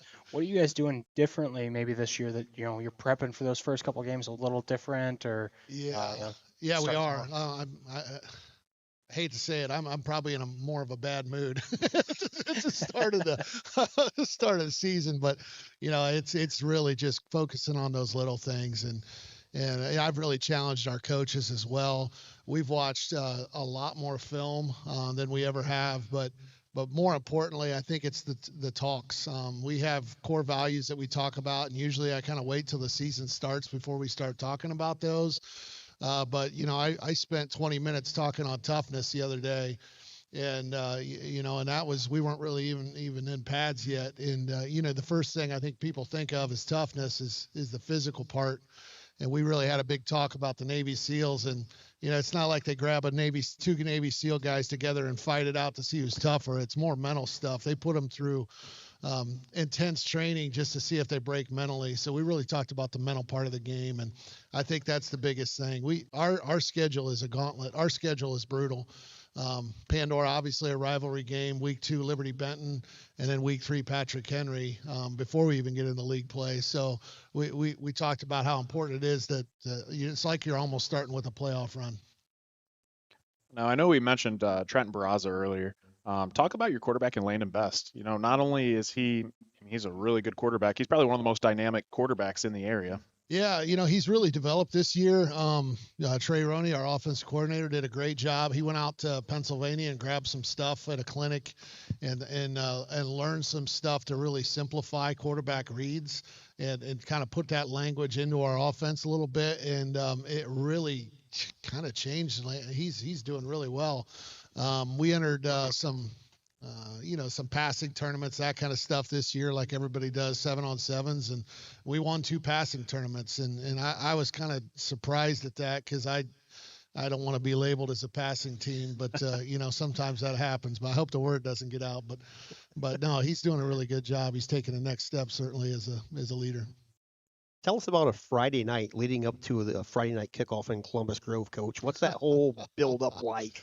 Well, Friday night in Grove starts on probably Sunday, I think. And, it's just a different place. I mean, you can't go anywhere without somebody obviously saying anything. I think it's at 3:00 they start shutting the street down there on Pendleton Street, and it's just a different place. I love it. There's not much better, and it just seems like we continually improve our place. With, last year we put in a very big sound system. This year we put in, they spent some money on some lights, and we were just going to get the new LED lights. And then somebody came in and said, hey, let's make them flash and let's make them, and now let's have a light show and everything. So I don't know. It all comes down to football, but the community just loves it, and they want to make it a little bit more like a production. So it's good. I think we have time for one last question. What's your outlook on the conference this year? That's tough. We dropped Ada and dropped Lipsick, and it's I was watching some news that they were getting interviewed, and their kids were saying, well, now that we went to a weaker conference in the BBC, I started laughing. I was like, I can't believe you guys said that. But yeah, the Northwest Conference is pretty legit. I mean, it is. So we lost those two schools, and I mean, Ada was Ada, but Lipsick was pretty legit, and we pick up Fort Loramie and LCC. Are you kidding me? So our schedule is going to be one of the top Division 7 schools or schedules in the area. So it's going to be tough. It's going to be a gauntlet. I love the opportunity to prepare for teams that we haven't played ever or haven't played in a while, like LCC. So it's going to be a fun ride this year, and certainly we're expecting to be at the top. It's not I hope to. We expect to be at the top, and until somebody tells us different. Alrighty. Well, I think that concludes it from us. So thanks again, Coach, for coming on. Give it up for Columbus Grove head coach Andy Schaefer, and good luck this season. Appreciate it, guys. Thank you. Fairchild Family Chiropractic aims to help families to get better together in the least invasive way possible. Dr. Fairchild focuses on the neck using the Blair technique and Palmer package, adjusting to correct spinal misalignments. Located in Defiance, Ohio. Call Dr. Fairchild today at 419-576-5070 to schedule an appointment. All right, we'll get things rolling here. Up next, we have Napoleon head coach and Tyler Swery. So thanks for coming on the show, Coach. Absolutely. Thanks for having me. All right. What's the offseason been like for the Wildcats? That's been good. We've had a lot of guys working really hard. So we really offseason starts in December basically now. So had a really good winter and spring session in the weight room, and then this summer's been really good. We had some summer teams and some competition stuff, and kind of amped up that competition this summer, and I think it'll help out this year. I think, kind of going into another question here. One of the big questions people are going to ask, how are you going to overcome, the start of the season? Obviously, you guys have always been a second half of the season type of team. What's it going to take for you guys to start off on a hot start? I know you guys have a gauntlet of a non-conference too. Just talk about that a little bit. Yeah, no, and that's something I said the other day too. I was talking to somebody, and when Defiance and Liberty Center are really good, and that's your first 2 weeks, you can either take it as a negative or a positive of, we have to make sure that we are ready to go those first 2 weeks, or you're going to get embarrassed. So it almost, it rises, you got to rise to that occasion. And that's one thing, our guys know what's at stake there. But like you said, we've been able to finish the last two years on a positive note. We just have to make sure that we are ready to go, and we're really focusing on ourselves and not those two games in specifically. And I think if we can do that, we'll be okay. Keith?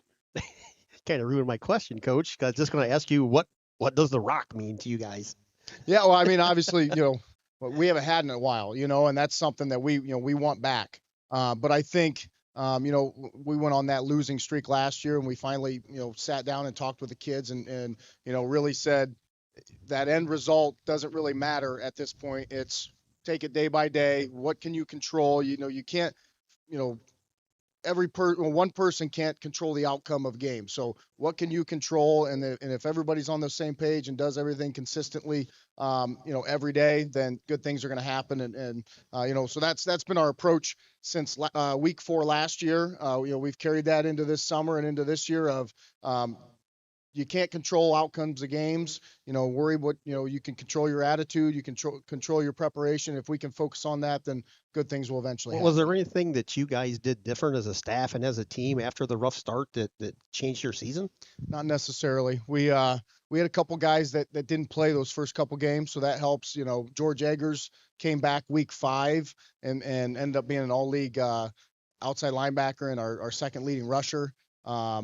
Our leading rusher didn't play those first 2 games.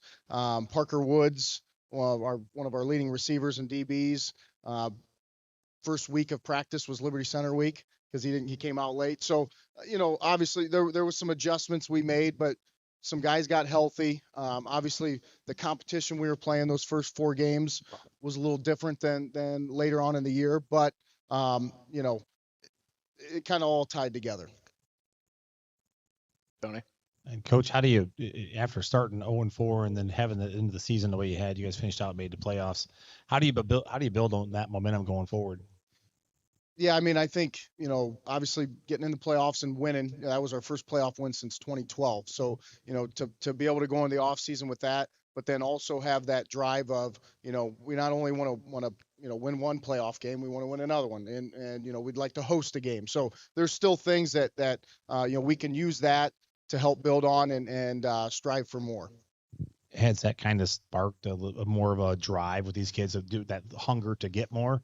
Yeah, and that was what we kind of saw this offseason was, you saw what it took to get to where we were. We got to amp it up even more to get past that. AJ. Yeah, I had the question here. I was just thinking about it. I can't remember what it was now. Circle back to me. I was thinking. I'll go on to the next thing. Now, you've got a lot of talented players back this year. One in particular is Trey Rubenstein. Obviously, he's been getting a lot of attention I believe he just committed to Kent State here recently.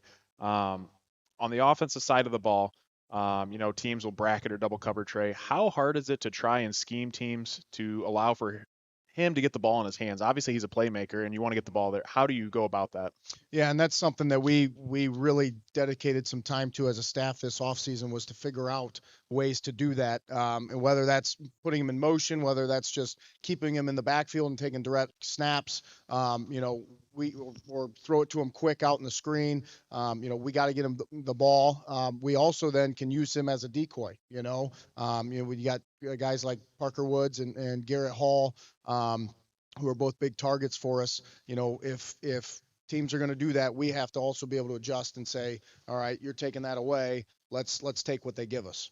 And that kind of goes into my next question. I said on the flip side, how important is it for other guys like Parker Woods, George Eggers, and even your quarterback Owen Espinoza to make plays and take advantage, of the teams that try to scheme Trey? How important is it that they step up? Yeah, and that's going to be the key, and that's why football is the greatest team sport there is, right? 100%. If you can take away one guy, but you got to have other guys to step up, and that's why football is amazing. Yeah, remember my question now. Going back to a couple of comments you guys made about making the playoffs after you had a rough start last year. You guys did end up coming back and had a shot at the Cardinal division of the NLL. How does that play into this year's competition in the NLL? What are you guys looking at for competition this year? Well, I think it'll be really competitive again. Clay returns their quarterback. Fremont Ross had a massive line that's coming back. Southview's got their quarterback back. They've got some guys, and Bowling Green's got a bunch of running backs that they got back. So it's going to be very competitive. And I think last year too, especially with Clay and Fremont Ross, we kind of snuck up on them. They didn't really know us, and I think they came to Napoleon. Both of them came to Napoleon kind of thinking, this might be an easy one for them, and we beat them. So we're not going to get that this year. They know what we're capable of, and so we're going to get their best shot. So I think that makes our job even tougher this year. Yeah, Coach, you average about 25 points a game last year on offense, and you have a majority of your key players returning. Do you have any goals on offense this season? No, I mean, I don't think necessarily specific goals of like we want to score so Right. many points. But I think the biggest thing is we want to be balanced and not necessarily run past, but be able to get the ball in a bunch of guys' different in their hands. So I think that's going to be key for us to be able to keep defenses from honing in on certain things. And if we can do that, I think we can be dangerous. Next question I have for you. We talked about getting off to a fast start. What would it mean to you to win the first game of the year against a rival like Defiance and start your season off 1-0? Well, it'd be great. That's something we haven't done in a while. So obviously, winning that game sets you up, for success going on, hopefully, But I think that's again what we preach to our kids now. It's not that end result that we're worried about right now. It's take it day by day, and if we do that, then if we win, we will win. We win. So Now you guys are back at Napoleon this year, right? Yep. So Yep. And it'll be a huge Friday too, night. so- Yep. All right. What's it like playing in the NLL, Coach? Once your conference season gets started, you got Defiance, Liberty Center, then all of a sudden your conference season starts. Yeah. You start off with Defiance, Liberty Center, then we played Northview, and then go right to Anthony Wayne. And then we got Springfield, and then like I said, you got Clay with a deep Division I quarterback coming. So there's no off week. There's no weeks where that's actually I had a buddy of mine saying they want to come to a game, and they're like, tell me a game that you're gonna win. And I'm like, I can't tell you one. There's not a game I could just pick out and say, oh, we're definitely winning that game. So and that's good. That's good. I don't want I like that competitiveness, and it makes us better, and it pushes us to be the best that we can. I was just about to say that too. I look at your schedule, and there's not really like a game that I see where you can just, kind of take a deep breath and relax. I mean, all your games are competitive, and they're very talented teams. But at the same time, I've always said, to be the best, you got to play the best too. I mean, at the end of the day, if you want to make a deep playoff run, you want to compete for titles, you got to play those teams, and you got to beat them. So, Absolutely. I mean, you guys are definitely set up for that too. Well, and I think that too helped us last year when we went to Bellevue. We were the 10 seed. We go to Bellevue as a 7 seed, and we just got out of that gauntlet of the NLL, and we went in there 141-24, and I think a lot of that had to do with the competition that we played, and we played some tight games, and it allowed us to go there with some confidence and beat a really good quality program and team in Bellevue. I think I got one last question for you here before we wrap things up. Looking back at last year, so you guys won first round matchup against Bellevue. Round 2, you guys played Glenville. What is that like, driving all the way to Cleveland? We talked about that quite a bit. That they're still in the same region. You guys have to go all the way to Cleveland for a playoff game. What was that like? That was our second year doing it. Oh, yeah, that's true, too, So we yeah. did it the year before in the first round. Yep. So we go there a second. So that first year that we went, there's no we have no idea what to expect. Mm-hmm. At least that second year we was at the same place. We knew kind of what to expect. They're out of our region this year. So if we do play them, it'll be in the state semifinals. So the joke is, we need to be able to host a playoff game, so we don't have to buy a charter bus for the second, third year in a row. So, but yeah, no, it was a good, cool experience to go there. But it's also one where our guys were able to see what a state championship team with Division I athletes look like. So it was good. It's good for us to go there and play. But I'm not mad that they're not in our region this year. All right. Well, that wraps it up from us. Napoleon head coach, give it up for Coach Tyler Swery. Thanks for coming on the show, Coach, and good luck this season. Thank you, guys.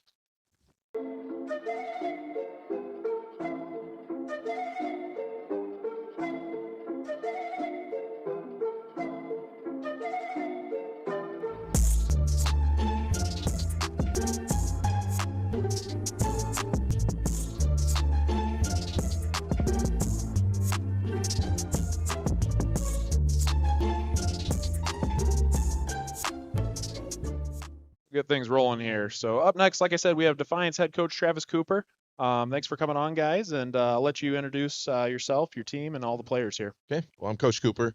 Next to me here is Noah Gomez. He's a senior.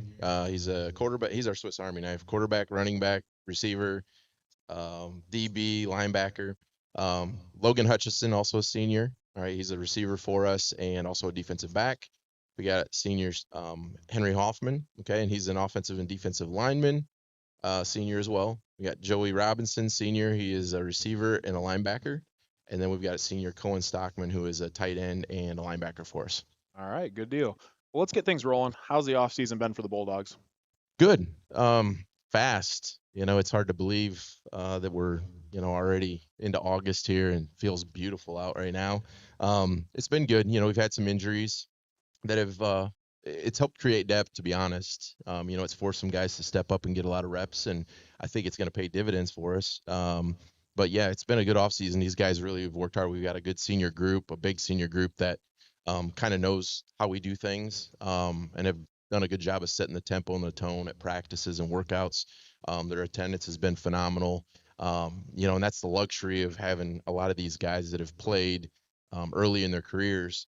They're veterans now. And so we're still working on that sometimes, getting that leadership out of them. But I think overall they've done a really good job with that, and it's helped us a lot this offseason.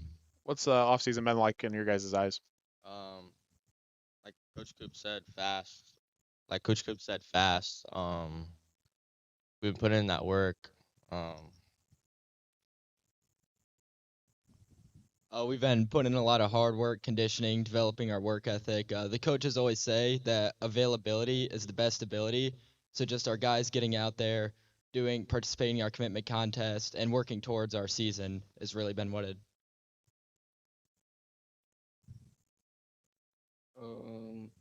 I just think, along with what they said, it's been fast. Like I remember when it was like 50 days until Napoleon, we were doing hit-its, and now we're back to under like 2 weeks. So this offseason is pretty hard. One of the hardest ones, I think. We've had to teach like younger guys more stuff because we don't have as much depth as we usually do. So a lot of guys have to step up this year. With the low numbers, a lot of guys having to play positions that they normally don't play. It's helping them like get experience in positions they're not normally used to playing. Keith? Who's responsible for replacing the intensity this year of Garrett Rodenberger? Yeah, or is that impossible? But it's there's no other Garrett. That's for sure. It's really kind of awesome to see him going on to the next level, going to play at Walsh. But I think he set a great example for our guys. Even just today, one of our seniors is not here today. He had a phenomenal hit against LC in our scrimmage, and he was playing alongside with him last year, and so I think some of that rubs off the excitement that the kids have when there's big hits like that and that physicality.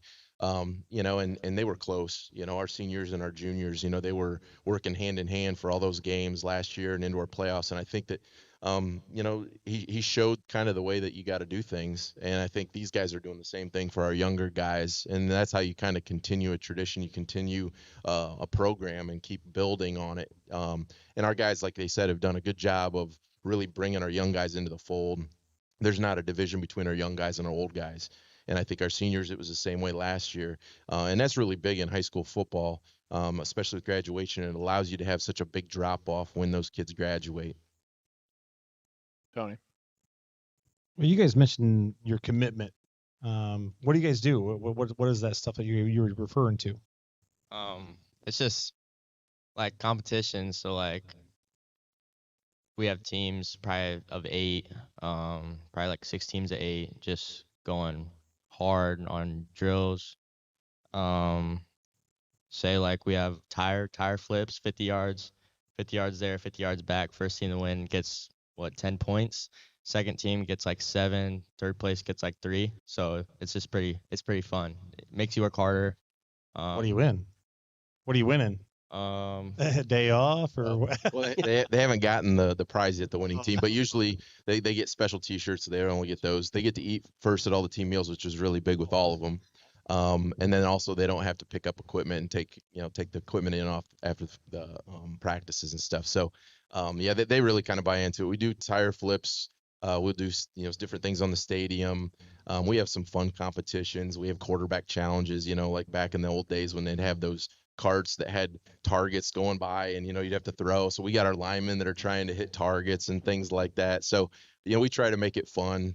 They all we'll kick PATs one day, and then just a bunch of different things. We'll do jugs machines where we'll shoot the ball way up in the air, and they got to try to catch a punt. Some of our big guys and our coaches like it because it's funny watching those guys try to do some of those things. But we try to make it fun, but we also try to make it really, really tough. And they compete. They're competitors, so we can get a lot out of them versus just setting up and just saying, hey, we're just going to do this grueling thing for 15 minutes.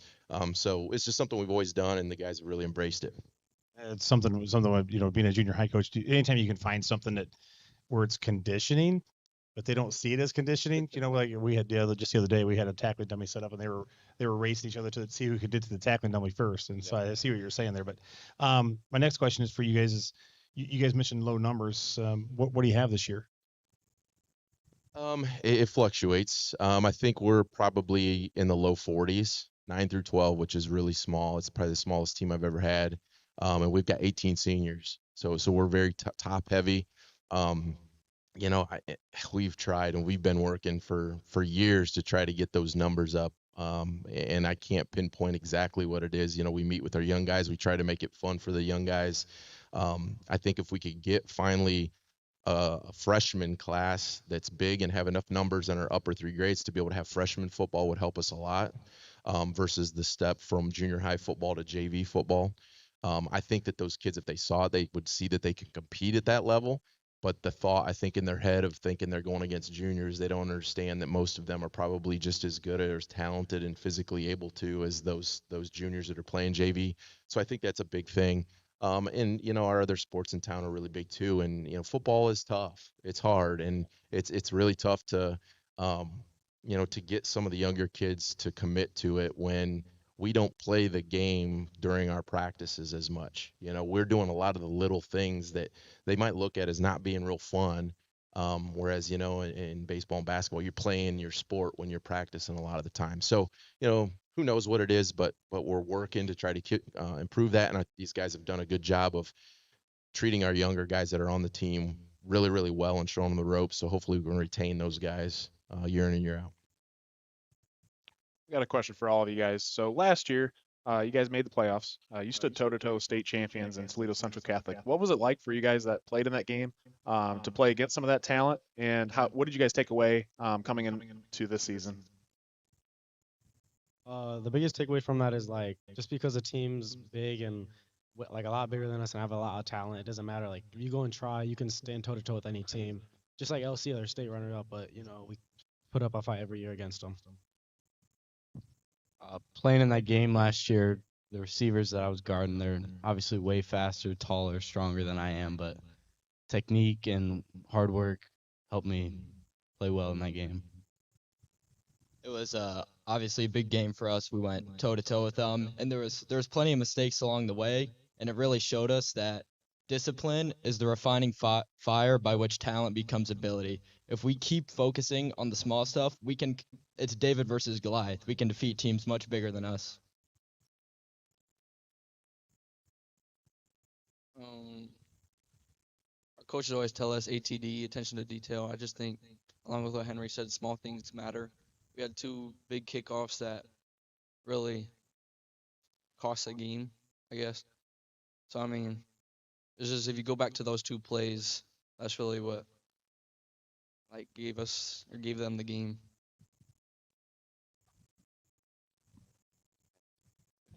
Well, I got you guys talking. I asked some of the other players that came on. Well, what are some matchups you guys are looking forward to this season?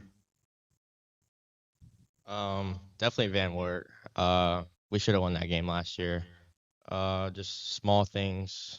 We went head to head with them the whole game. I guess I'll say the obvious answer, Napoleon. 3 years we've beat them. Either we close out with 4, which is what I hope would happen, or they get it back. But we've been working pretty hard, and I think we're keeping that rock. Bold words. One of my favorite matchups is St. Mary's. They're just old school football. They just run the ball.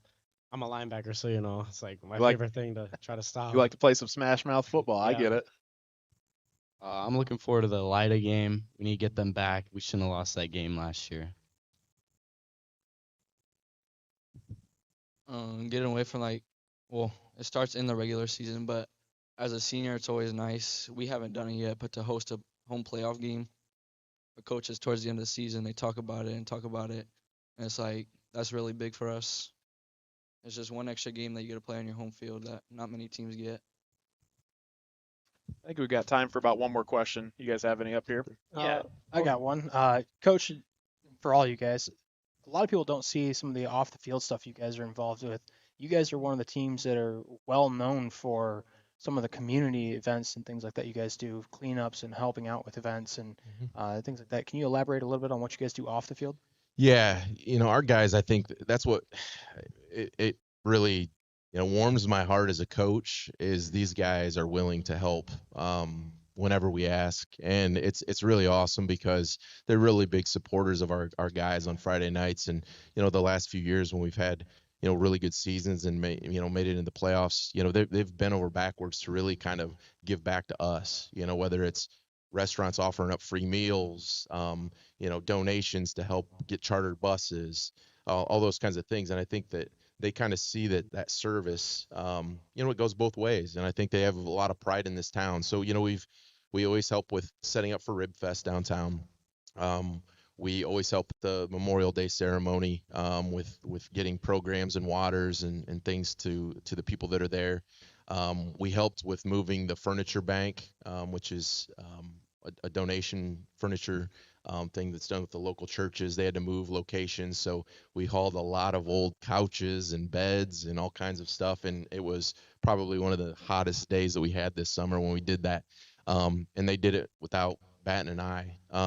We help with a bunch of different things. I think we've got upcoming where we're going to help set up for a thing that's being done with Good Sam's. They're selfless kids, and that's what makes it great as a coach because you see that these are going to be great young men that are going to contribute to this community long after their football days are done. We really try to talk about that a lot. And they've got good parents and good families, and it's really nice. What does it mean to you guys to do community service? I see that as like helping the community, team bonding, and yeah. I mean, like Coach said, the community gives so much to us as a football team. It's always nice to give back, but even if they didn't, doing service is truly a great thing, and it's just great to give back to the community. I mean, overall, it's just the right thing to do. I mean, away from football, football just helps you as young guys over here become men in the future. I mean, that's really what it's all about. I like giving back to the community because they show up every Friday, give us a big nice crowd, and it doesn't hurt for us to give a summer day just to help for a couple hours. All right. Very well said, guys.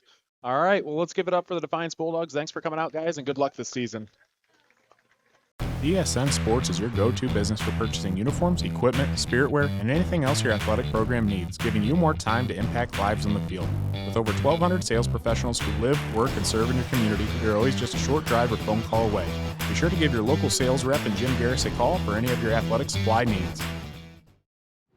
Baden Stevens Body Shop is your #1 voted auto body shop in Northwest Ohio. We are your experts on all makes and models and are the only Chrysler, Ford, and GM certified collision repair center in the area. Located in Jewel, Ohio. Give us a call today at 419-497-3111 to schedule your free estimate. Come check out the Baden Stevens Body Shop difference.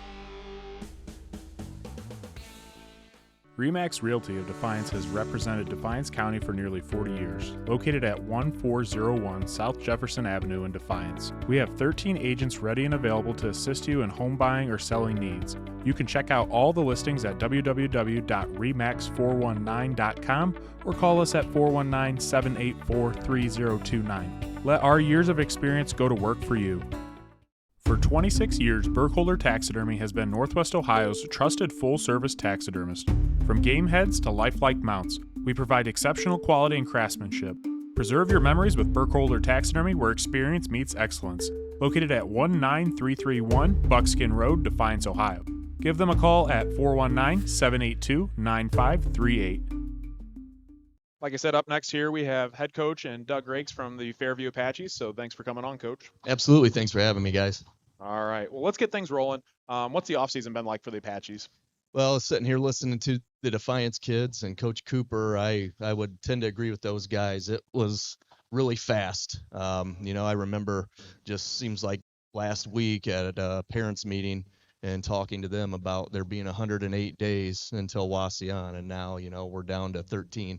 So it's right around the corner, and it's flown by. Keith, you want to go to the next point? Yeah, Coach, you had a lot of experience returning, but they're still underclassmen. But with your down years, they just were thrust into playing. How do you see that to your advantage this year in 2024? Yeah, aside from the line, on the line, four of our five starters up front are seniors, so that definitely helps having old experience versus young experiences, which is what we have at our skilled positions. A lot of kids back, but a lot of those kids are still sophomores and juniors that maybe got their first bit of playing time last year. And you like to think that you hit the ground running right from where you left off last season, but that's not exactly been the case. There's still the kinks to work out and timing issues and things like that. So, still trying to get on the same page, but definitely better to have experience returning than being in a brand new offense, kind of like what we were last year with a lot of young kids. And it seemed like you got stronger as the season went on. You almost knocked off Ayersville late, what you should have, really. Yeah, we had, out of our 8 losses, which is way too many for my liking, out of those 8, we had really another 4 that were 1 to 2 score games that we were in it the entire game. And then the Bryan game ended up being a 3-score game, but we were tied at the end of the third quarter and then lost in a barn burner there. So, consistency was an issue for us last year. We were in games. We competed for the most part. It seemed like during the winning time when plays needed to be made, that's when we kind of struggled. So, that's what we're looking at more this year is the consistency and trying to make those plays down the stretch that are going to turn us from a competitor into a winning program. I'll go into the next point here, Coach. You guys were recently voted number 1 in the preseason GMC coaches poll. We've had a lot of GMC coaches on, and they've had very high things to say of you and your program. There's a lot of hype around this 2024 program, and obviously we covered you last year, and we got to see you guys play against Tinora, and we even said this team's going to be really good in the next upcoming years. How are you guys handling that, and do you feel like there's a lot of pressure on this season? I think pressure, first of all, I think pressure is a good thing because that means you matter and it means you're competing. So we invite that. What I would say, I think, is I really honestly believe this is not just coaching speak. I think that the GMC is going to be extremely competitive this year. Along with the other teams that were voted towards the top, in Paulding and Tinora, I think Edgerton's going to be really good. And if you look at where they showed up in the voting, they were towards the bottom. But anyone that's watched them play, when they're healthy, they're going to be very competitive. And, I just think up and down the entire league is going to be pretty solid. I went and watched Hicksville scrimmage Bryan last night, and Hicksville really struggled last year, but they were flying around and they were doing a lot of good things, and they have 14 seniors coming back. So I think from top to bottom, the league is going to be very competitive, and I'm glad that we're in the mix and at least in the conversation this year, whereas I think the last few years we haven't been in the conversation. So we invite that. Tony?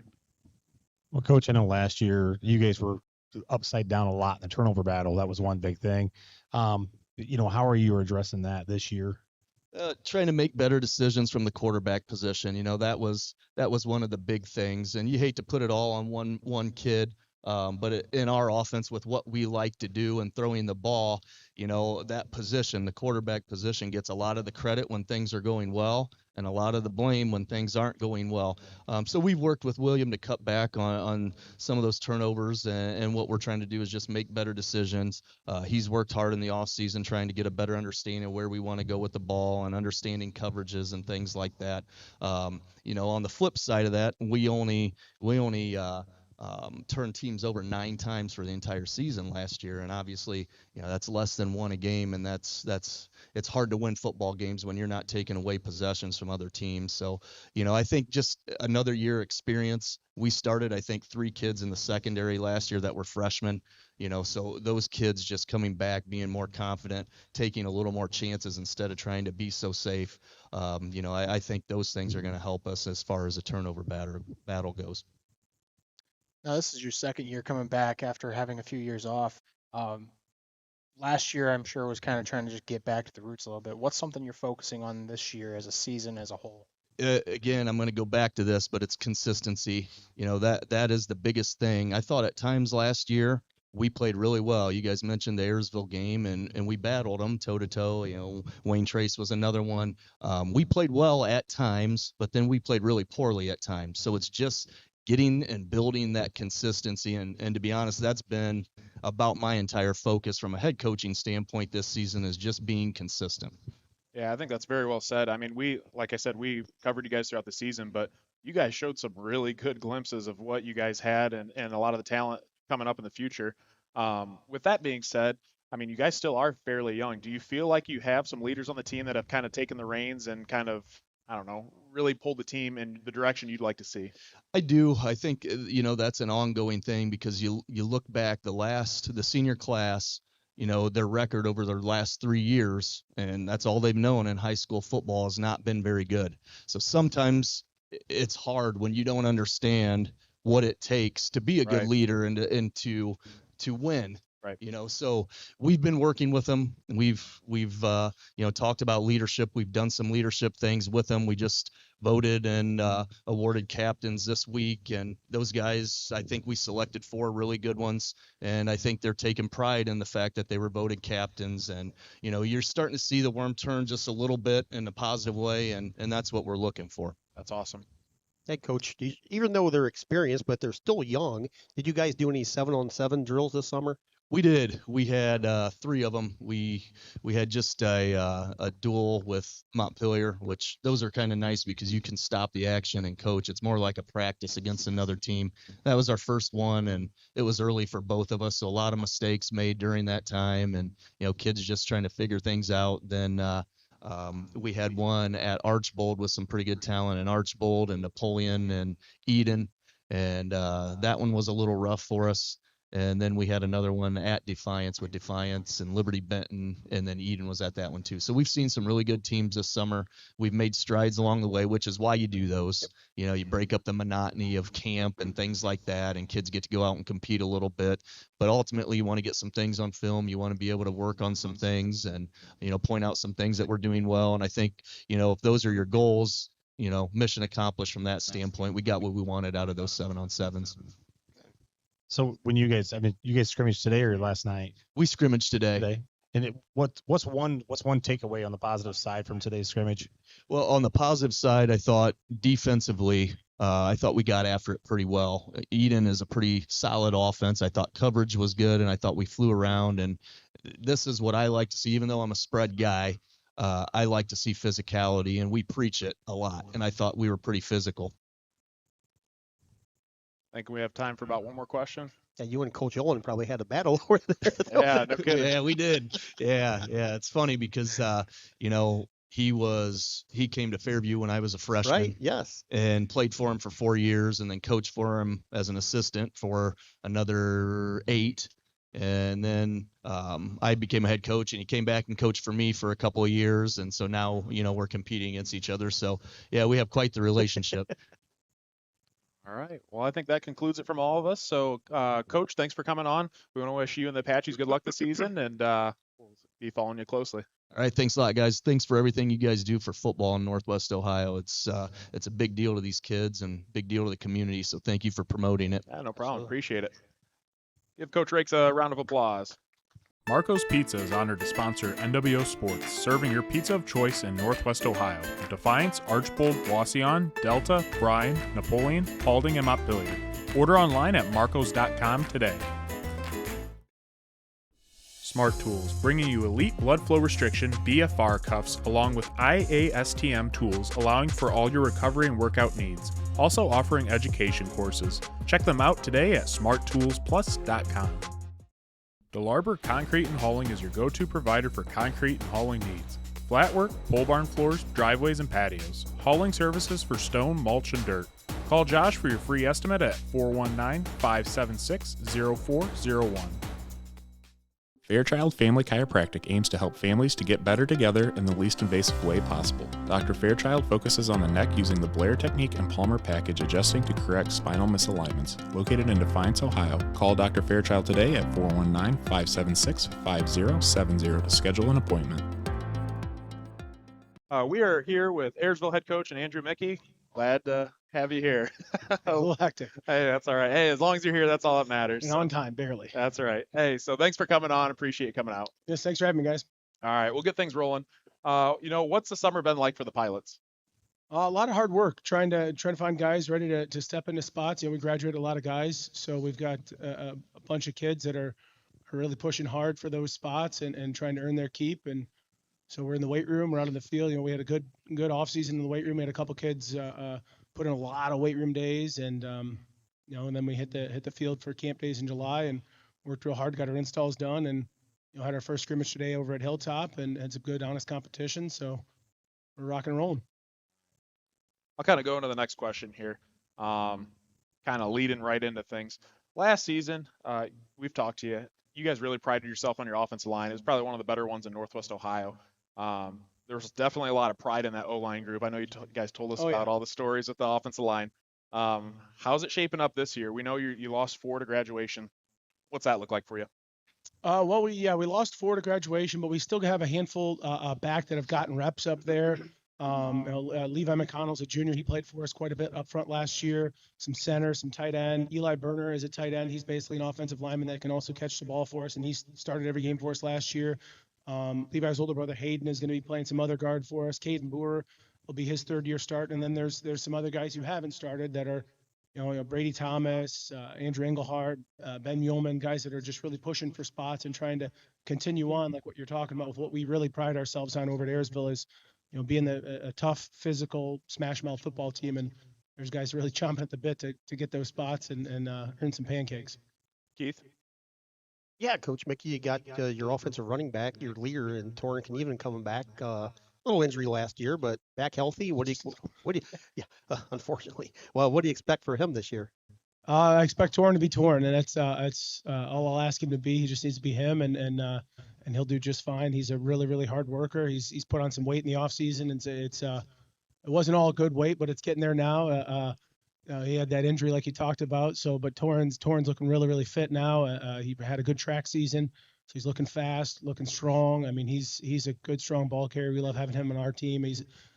People talk about, like you, the first thing you bring up about Torrin is his defense, but really a big part of what we lost when he went down was what he brings to our defense. He's such a good tackler. He has a nose for the football, and he plays so hard. He plays the way we want to play defense, run to the ball, tackle the ball carrier. He's good on both sides of the ball for us.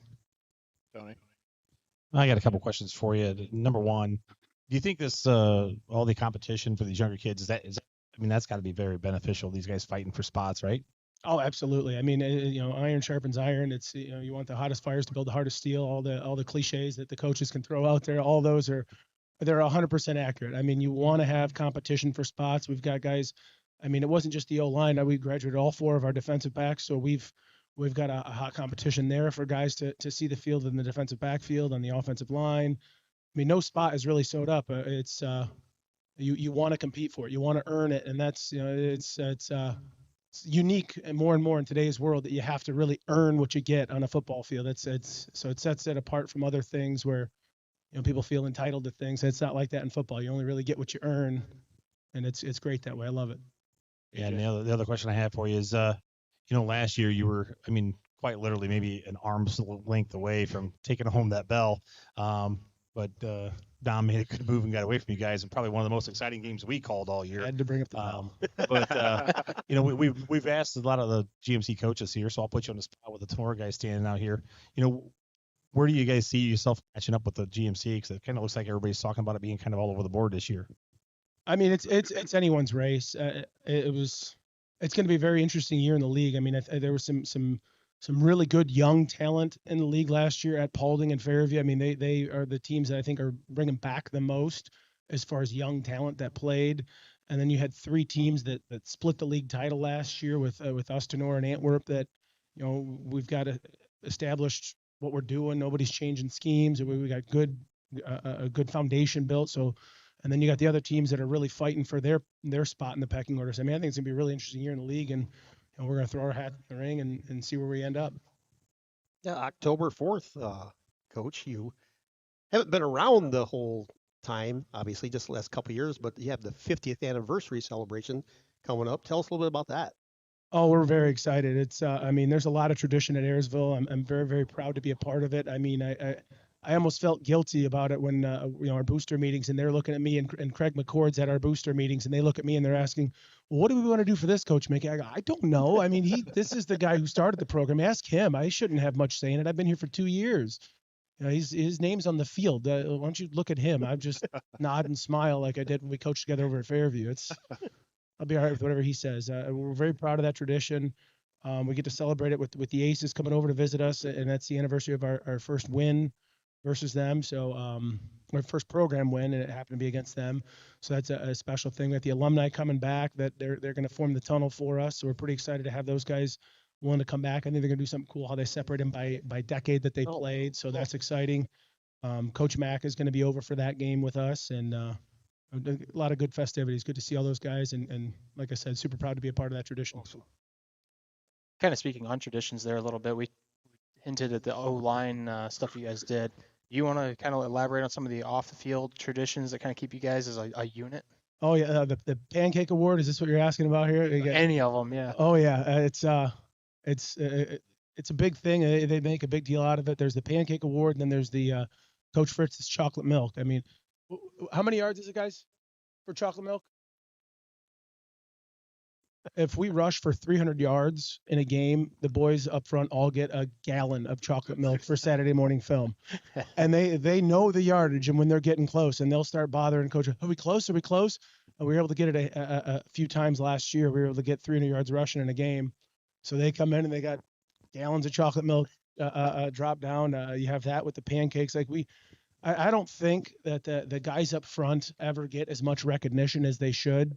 So anything that we can do as coaches, as part of our program, to really acknowledge the contributions that those guys give, because they don't ever get to carry the football, and their names aren't going in the paper. It's but we're gonna have the pancake stacks in the locker room and the chocolate milk when they do their job well enough. Awesome. We got time for about 1 or 2 more questions. On the flip side, I know we just talked about a lot of the linemen. I know there's a lot of questions coming into this season. At the skill positions, loss of Lucas Fishbaugh at quarterback, Abe Delano, he was an offensive weapon for you guys too. Who's looking to step up into those roles this season? Well, we already talked about Torrin a little bit, but we've got some other ball carriers that should be able to do some things with the football in their hands. Garrett McConnell, Ryan Johnson, they should be good ball carriers for us. On the outside, you've got some guys fighting for reps out there. A lot of it's been Ryan Mag has really been stepping up as a pass catcher for us. Loden Clark is working in the slot for us, and he's doing a lot of good things, blocking and catching. So those are things that we ask for are those guys on the outside, since we run the ball so much, they got to block first. And then another guy I already mentioned is a pass-catching lineman for us, Eli Berner. I tell you what, in the 7-on-7 season, that young man, he caught everything thrown his way. He's like a black hole in a good way. If a ball goes in, it ain't coming out.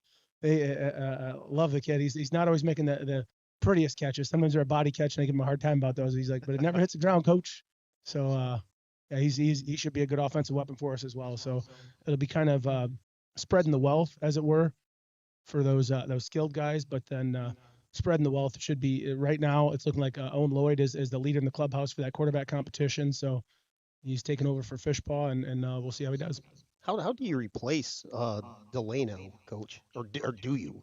Well, this question was asked by the Enzo Militia podcast the other day. He asked about replacing the O-line, replace, and I don't think you ever really try to replace anybody. You don't replace the lineman that left. You don't replace an Abe Delano, because you can't do it. You try to replace him. Hey, we'll just do it like this because that's how Abe did it. Well, you're going to be disappointed. If I try to have Levi over there, if I try to have him pull and kick out like Brady Clark did last year, it's not going to be the same. But our kids now have strengths that those guys didn't have. So instead of replacing them, let's find how these guys do it, and let's make it accustomed to that. You got to kind of be flexible to the talent that you do have, and do what they do best, and don't try to make them square pegs round holes, so to speak. Oh, very well said. Well, I think that wraps it up from us. So everyone give Ayersville head coach Andrew Mickey a round of applause. Thank you, coach, for coming on out, and good luck Thanks for having me, guys. Appreciate it.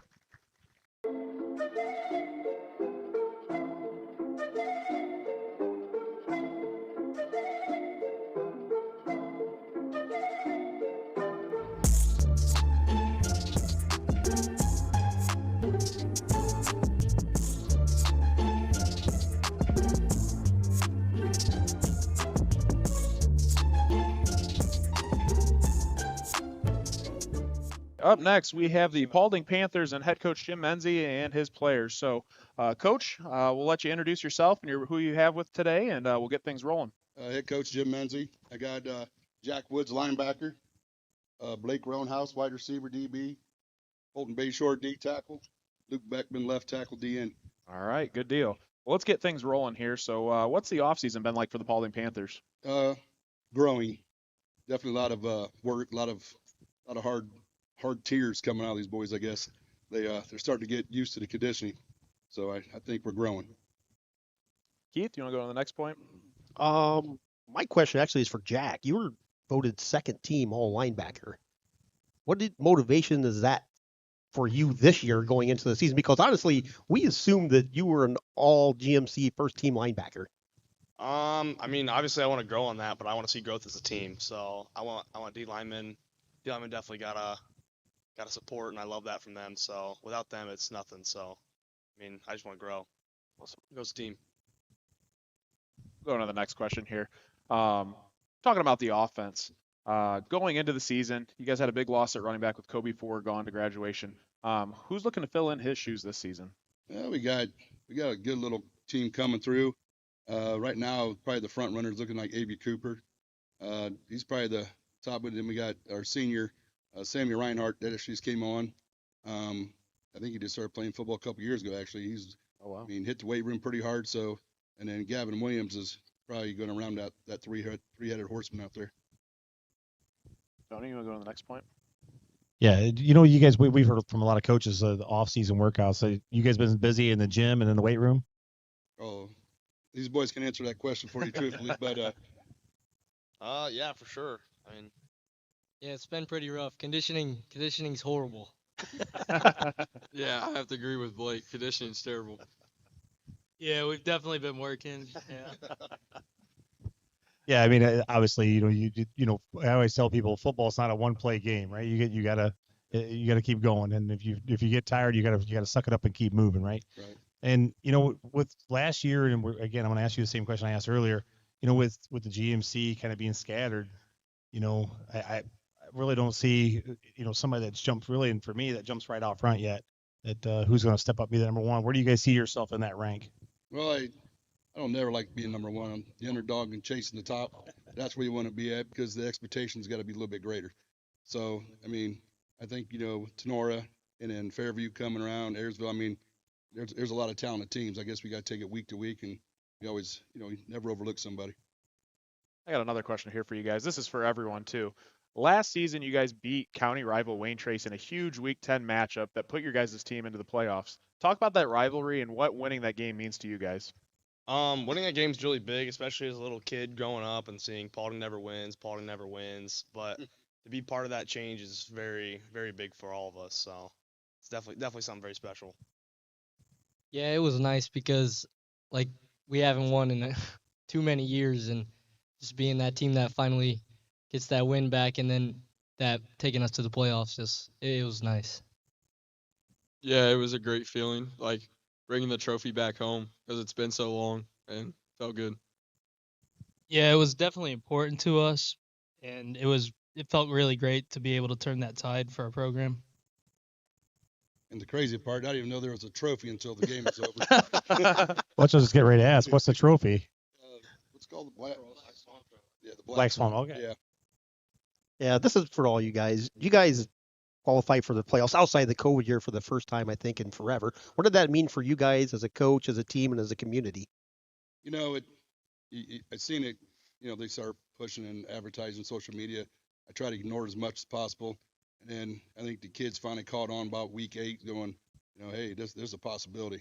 And then of course, you know, you started getting the podcasts and people are calling and, you know, trying to really torment the kids to a sense, but then they started doing it. But I mean, the meaning that I had for it was it couldn't have ended any better. I mean, the last game, the last position. I mean, do something we haven't done. I mean, moving back up for Fort Wayne after 25 years and coming back home and trying to put these guys back on the map has been a great feat.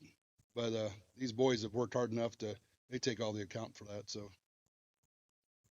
I got another question for you guys. Talking about the offense again, you returned quarterback starter like Colt Hunt for a sophomore season, and on top of that, you know, one of the top wide receivers in the GMC and Blake Roanhouse. What's the offense looking like this season in terms of the passing game? We brought those Colts out there. He's trying to be shy today. He didn't want to come up here and talk, but I tell you, we're looking pretty good. Wide receiver group, we had King Jones on, and we have Jalen Jordan Mans. That's come up as freshman last year, really going there. Grady Barton coming in, he's a pretty good sized tight end for us. So, but we've got a lot of talent, and which is very competitive. So, I mean, during practice, I mean, the boys really go heads up with some of the best ones we got in our team, at least, and we think that's how we feel pretty much about the conference. So we're going to be very competitive in that part. Awesome. Just one question I had for you here, Coach, is as you guys approach the start of the season here in the next week, what are some goals you guys have set for yourself this year? And then, like, what are some ways that you're attaining those goals? Well, there's the weight room. It was, you know, last year I told them, you know, when it all ended, I said, you know, where we want to be at, and I make everybody write goals down. When you write a goal down, you're accountable for it. You know, they pull them back out. Crazy thing, a lot of them had the same goal. You know, GMC champs. You know, trying to improve what we were last year, 9-1. There's some rungs in the ladder we got to climb pretty fast and pretty hard. I mean, we start the season out with Wayne Trace, so you know we county rival going that far, but I couldn't ask for a better group of kids and how much effort they put in. The accountability's there, the mentorship they're doing. I mean, we've reached down and kind of worked with the 6th grade kids, bringing them up too. So, I mean, holding themselves at a different standard is pretty much a growing trend we're putting in Paulding right now, and I think that'll help us out. Awesome. Kind of piggybacking off that for all you guys. What's it going to take to win the big games this season, and how do you guys take that next step? We really just got to buy in as a team and, you know, just take the coach's game plan, and we all just got to do our jobs to our best ability. Yeah, as a team, we just got to buy in and study and listen to coach and watch some film and take it week by week. I think we just got to stay consistent. And we need to flip the switch earlier in the game and as first quarter and just come out hot instead of waiting a little bit to just have everything click. And we just got to start hot and just start off better. They said it all, so I ain't got much to say. So.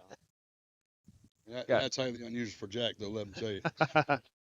Oh, we've got time for about a couple more questions. Yeah, Coach. Obviously, I mean, you got some kids here, you got kids out there. You're building back the program day by day, year by year. What's some of the things that these guys do off the field to build team chemistry? Well, it never ends. I mean, we go to, we travel. We basketball games, wrestling, track. We try to involve, you know, myself and the boys kind of help each other and push each other throughout different sports, even though they were spectators or they're participating. In the community, I mean, the boys, I mean, I couldn't be more appreciative of how much they put into community service. I mean, they're out there, you know, putting banners up, taking things down, helping people move, whatever it takes, and that just causes that team unity. Yep. So then we get out there at the practice field, you know, the captains get up front, they have the whole line, they're responsible for their line, and then during practice, you know, it doesn't take a coach to really coach. They're supposed to pull them kids to the side that are less fortunate to understand some things, or maybe the first year, they got to show them their stances and what they're capable of doing. I got one, and then since Coach Mickey's still here, I'm going to bring it up. Yep. You know, you guys were literally kind of one play away from that game there, and I remember seeing that and hearing about all that controversy and watching it on replay about 100 times. You know, what was that like, and how did that portray the rest of the season for you guys? Well, actually, that's still playing on my TV at home. So, I mean, it was funny. And Coach Mickey, you know, he's like, And I'll tell you now, but I don't know if that really was pass interference. It is what it is. One thing I preach to my coach is that we don't argue with the refs. You kind of do them. My joke with the refs always is like, hey, you owe me one. So I always try to remind them that part, but it never goes in my favor too much. But coming down to that, I mean, you couldn't ask for a better game. I mean, there's a lot of things. I mean, like when we traveled to Tinora, I mean, it was a freaking typhoon there. It was crazy. So I mean, we got some memorable games that we was in. That there's some we lost and some we got to build on. Last question here for you guys. What matchup are you looking forward to most this season? All of them. Yeah, I'm gonna agree with Jack, but definitely the Wayne Trace game, week 4, stands out the most. First conference game, and of course the county rival. That's what I'm looking forward to. I'm looking forward to week 9 and week 10, Tinora and Antwerp. I'm definitely looking forward to week 4 against Wayne Trace at home. All right, good deal. What about you, Coach? You got any particular that you're looking forward to? It's kind of great to kind of see a rivalry. I like what all the teams bring to the table. One thing about it in GMC, there's a lot of twists and a lot of fate that goes on. So you hope you can match up and hope it's the chess match. You hope somebody makes the wrong move. So, I mean, my thing is I like the Hard Knocks football thing. I like definitely the Tinora matchup is one of my favorite ones. Good deal. All right. Well, I think that concludes it from us. So thank you guys for coming on the show. Good luck this season, and we wish you the best of luck. Thank you. All right. Give Paulding Panthers a round of applause.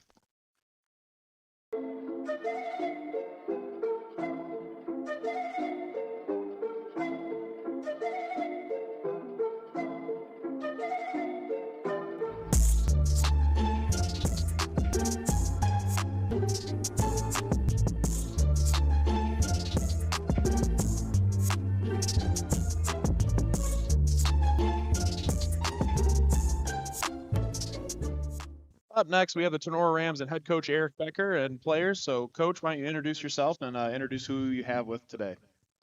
Eric Becker. I got Dominic Graziani, Hunter Bosselman, Mason McQuillan, Alex Holmeyer, Devin Llewellyn, Jacob Bishop, Alex Chauvelin, and Trenton DeLarber. All right, good deal. Let's get things rolling. What's the offseason been like for the Rams? Busy. The kids come out in the morning. We do 7-on-7 stuff. Then in the afternoon, everybody comes together and we do a lot of lifting, conditioning. We redid our lifting and conditioning program this year. The kids excelled in it. Hunter, Alec, Dom, everybody really pushed themselves hard this summer. And that's what we asked out of the seniors, just push yourselves even more. You can go through it. Then once August hit, ready to go. All right, we'll kind of get into the meat of things. Let's get into talking about the offense. It's your second season here. How has the team adjusted to the new offensive system? You have a veteran and versatile quarterback like Dom Graziani returning for his senior year. Last year there's some growing pains, but they kind of gotten better throughout the season, as they've learned the playbook and things like that. How do you think things are progressing this season? The passing game got in really early. We were way ahead with the extra days that OSHA gave us to do the 7-on-7 stuff. So the passing offense was in before the 4th of July, pretty much the entirety of the playbook. The run game, once we got in camp, that went in, installed pretty quickly, easily. Having Dom back was huge for us. Everything slows down a little bit.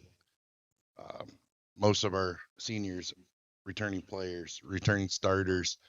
So they were used to the system, hit the ground running this year. Open the playbook wide up. Kind of piggybacking off my last question, just hearing from you guys, what's the offseason been like for you guys? It's definitely been busy, like Coach Beck said. We had basically 2 days with lifting at night and then 7 to 7 in the morning. But I mean, it was fun.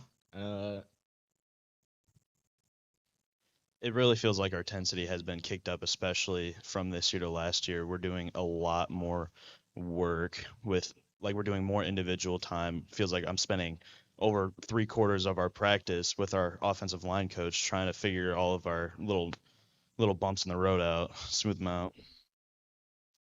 We just been working hard a lot between the 2 days and working on individual stuff. So that's been a pretty cool experience.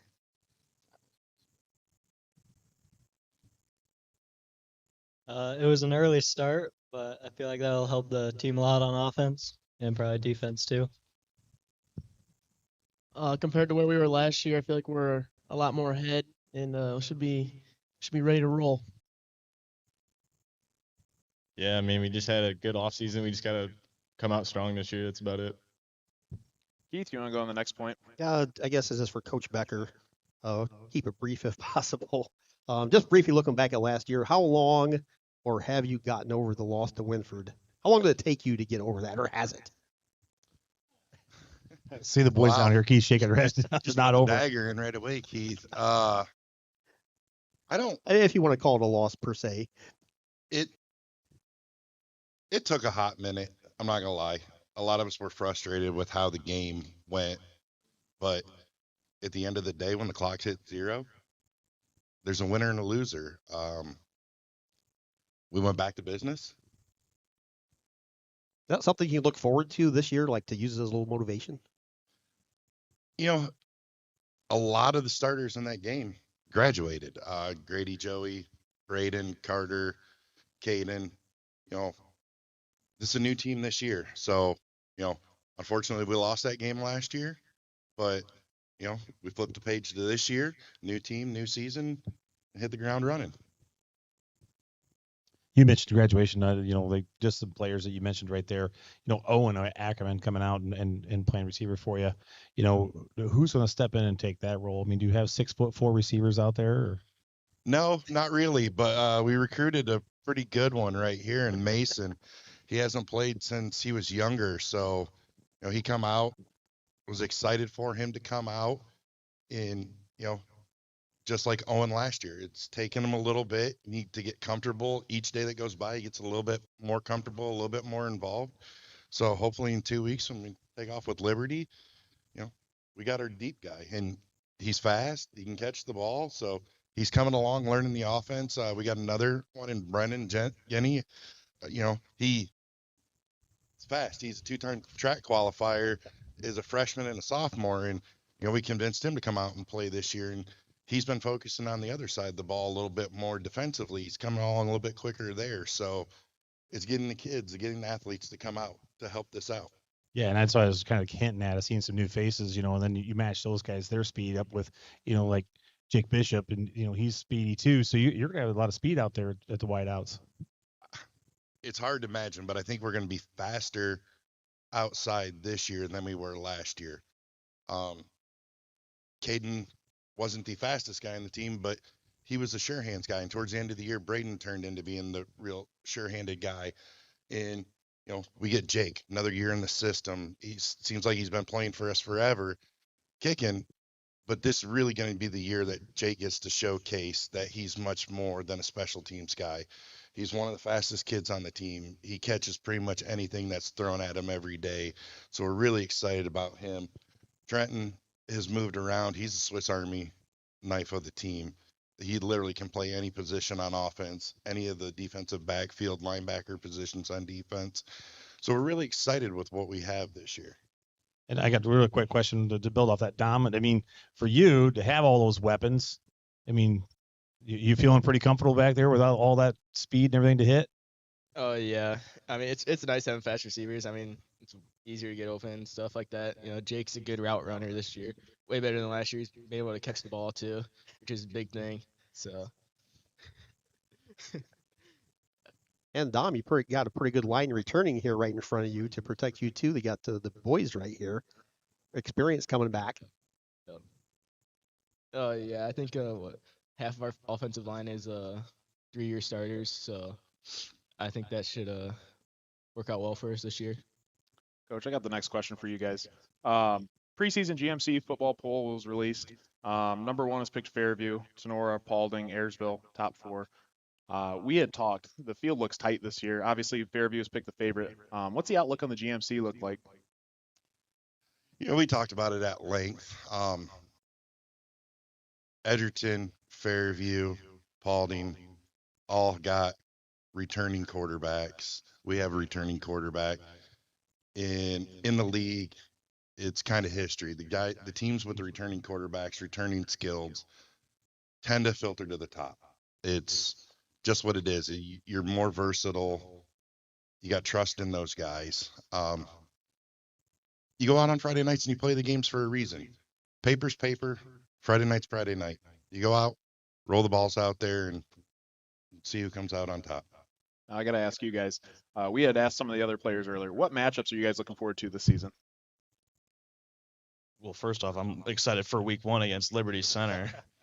But, I mean, I'm excited for pretty much all of our games because I was injured a lot of last year, so I didn't get to play almost any of our GMC games. So I'm excited to be back and smash some other kids in the face. There you go. Definitely week 1. Liberty Center is always really exciting to start the year, but definitely Fairview being ranked behind them in the preseason. Week 1. LC is always exciting. Ayersville is always exciting, the rivalry, and then Fairview. LC definitely, Fairview, Ayersville too, and then also at Seago would be a fun game. For me, it's just Ayersville and Paulding. You're just saying that because they're both here right now. Keith, you got it. But hey, I got one for Coach Becker. I mentioned to Coach Mickey the Dom escaping by an arm's length basically to keep that drive alive and then go down and score. And I remember after the game seeing you sitting on the bench. How long did it take you to finally catch your breath after all that went down?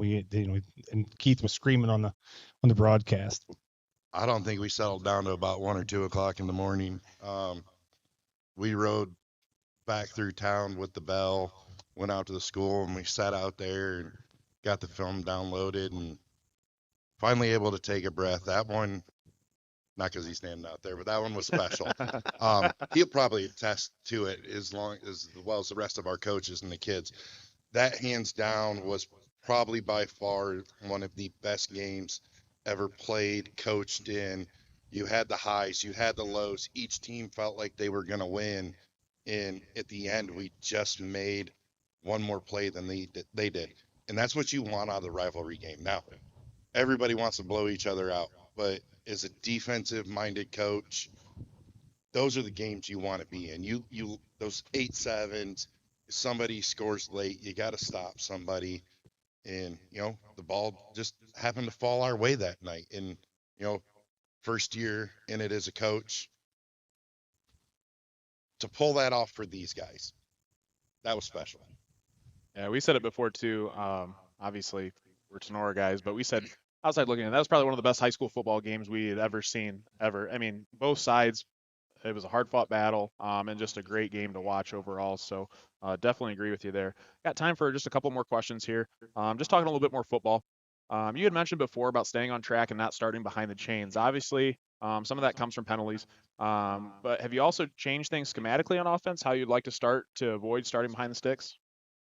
A lot of the times when we started behind the sticks last year, it was self-induced. It wasn't schematics. It wasn't scheme. We went up and we made a silly penalty. A lot of them were self-inflicted. And it doesn't matter if you're a spread team or a run team. If you're 1st and 20 or 1st and 15, it puts you behind and you're running with a completely different playbook than what you would be if you were sitting in 1st and 10. So going up, cleaning the mental mistakes, and then having a lot of these guys back a second year in this system, changing snap counts, changing play calls. There was so much going on last year, and we knew we were going to have some lumps we had to take. But going into this year, everything just a lot more precise, go up. Everybody knows exactly what they're doing. So, changing anything? No. We are what we are. That's what we do. And one more on the flip side, talking about the defense, and then we'll wrap things up with one more question for the players. Defense returns quite a few starters, and it looks like the defensive backfield will be very strong this year for you guys. Talk about the defense. This a tradition at Tinora. You're going to come in. It's going to be our 3 Fs. We joked about it last year. Fast, physical. It's not an F, but we called it our F. Going into that game, you're going to have 11 people running to the ball And that's what we expect out of the kids, and that's what we train the kids in. The kids come in and they want to be defensive players first, just because of all the people that they've seen. We've had so many all-state kids go through the school. I would say probably 2/3 of them have been on the defensive side of the ball being all-staters. So it's just a way of life. You take pride in it. You know you don't want to be the one to let it down. Very well said. One last question. Who wants to ask it for the players? Oh, I had one more question for Coach, really. It was just more about the scrimmage today. How do you guys feel about the scrimmage? And it goes for the players as well. How do you feel? Did you guys learn, shortcomings, or what were your strong points, things like that today? For the first time since November, having pads on, going against somebody else, it was good. It was good to get out there, hit somebody else, get some game film, and really be able to sit down with the kids this coming week and break down the film and show them, hey, you missed a block here, you missed a cut here, you ran your route inside, you should have had a little bit more spacing. It's great for having a teachable moment. And as a staff, I think that's what really we're excited about. Being able to break it down, show the kids, hey, if you would have done it how you were trained, if your head would have been on this side of the guy, we would have popped this off here, we would have popped that off there. So, physicality, everything, I think we're sitting all right for the most part. It's getting you up to game speed against another varsity level team. I know a lot of the teams in the area are struggling with numbers. We're not immune to that. So being able to go against somebody else's ones, letting the kids see that, getting the feel for it. Today, Edison's going to be a pretty darn good team in D5. Lake's going to be right there. So, I think we went out, we handled our own. We had some miscues, but, that's what happens. It's what scrimmages are for. So we get to go with it back, go to the film, correct those, and this Friday go against Elmwood. And, well, to put some of the players on the stand here, you guys are kind of making some looks like, maybe it wasn't as happy as you guys wanted it to be. What are some takeaways that you guys learned from the scrimmage today? We definitely had a lot of our ups and downs. We had some really good plays, some really bad plays, but we just got to kind of focus up for these next 2 weeks. We got to work hard. We got to get better every single day at practice. And our next focus is next week with our scrimmage with Elmwood. We got to be better than we were today.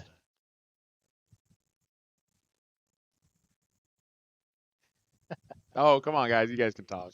It was a learning experience. That's what a scrimmage is. We got to find out what we were good at and what we need to work on some more. Like Jacob said, a good learning experience, but, just getting up to physicality, and it was good to get it all recorded.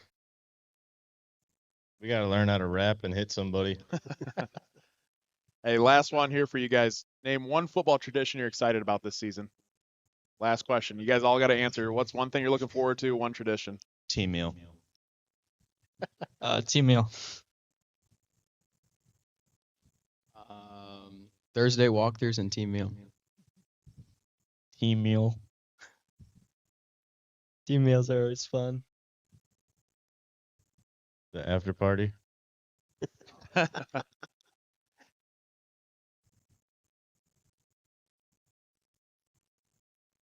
Yeah, I'm gonna say wearing the black jerseys on homecoming. There you go. Okay. All right. Well, we'll wrap things up. Thanks again, guys, for coming on. Give it up for the Tinora Rams, head coach Eric Becker, and players. Thanks again, and good luck this season. And we will wrap things up here shortly after. We'll tally up the votes and see who ended up winning the $200 donation. Okay, just a couple announcements. The winner was Tinora with 41. Second was, who'd you say? Second was Ayersville with 20. Who was third? I believe Defiance was third with 15. So, hey, just want to say thank you guys for all coming out, supporting us. We had a good time. Let me kind of run through it here. I just want to thank all of our sponsors for supporting NWO Sports. Our primary sponsor, BSN Sports, can't thank them enough. Bat Stevens Body Shop, also for donating the $200 to the football team. Marco's Pizza, Remax Realty, Burkholder Taxidermy, Smart Tools, DeLarber Concrete and Hauling, Nick's Catering and Kitchen, Putt Putt Fun Center, and Frickers. along with all of our podcast sponsors. Again, I want to thank Fairchild Family Chiropractic for allowing us to host this event. Thank you for special shout out to all my family members. My wife Grace, she's helped me more than anyone else, whether she would like to or not, but she still helped out. Great help. Thank you to my grandparents, Jeff and Jean Batt, my in-laws, Josh and Julie, all these guys up here, Keith Brown, Tony, and AJ Fairchild. These guys are tremendous help. AJ's wife, everyone. Without all their efforts, this wouldn't have been possible today. So stay tuned and check out the next NWO Sports podcast, YouTube, Apple, Spotify, weekly throughout the football season. So thanks again, everybody, for coming out, and get home safe.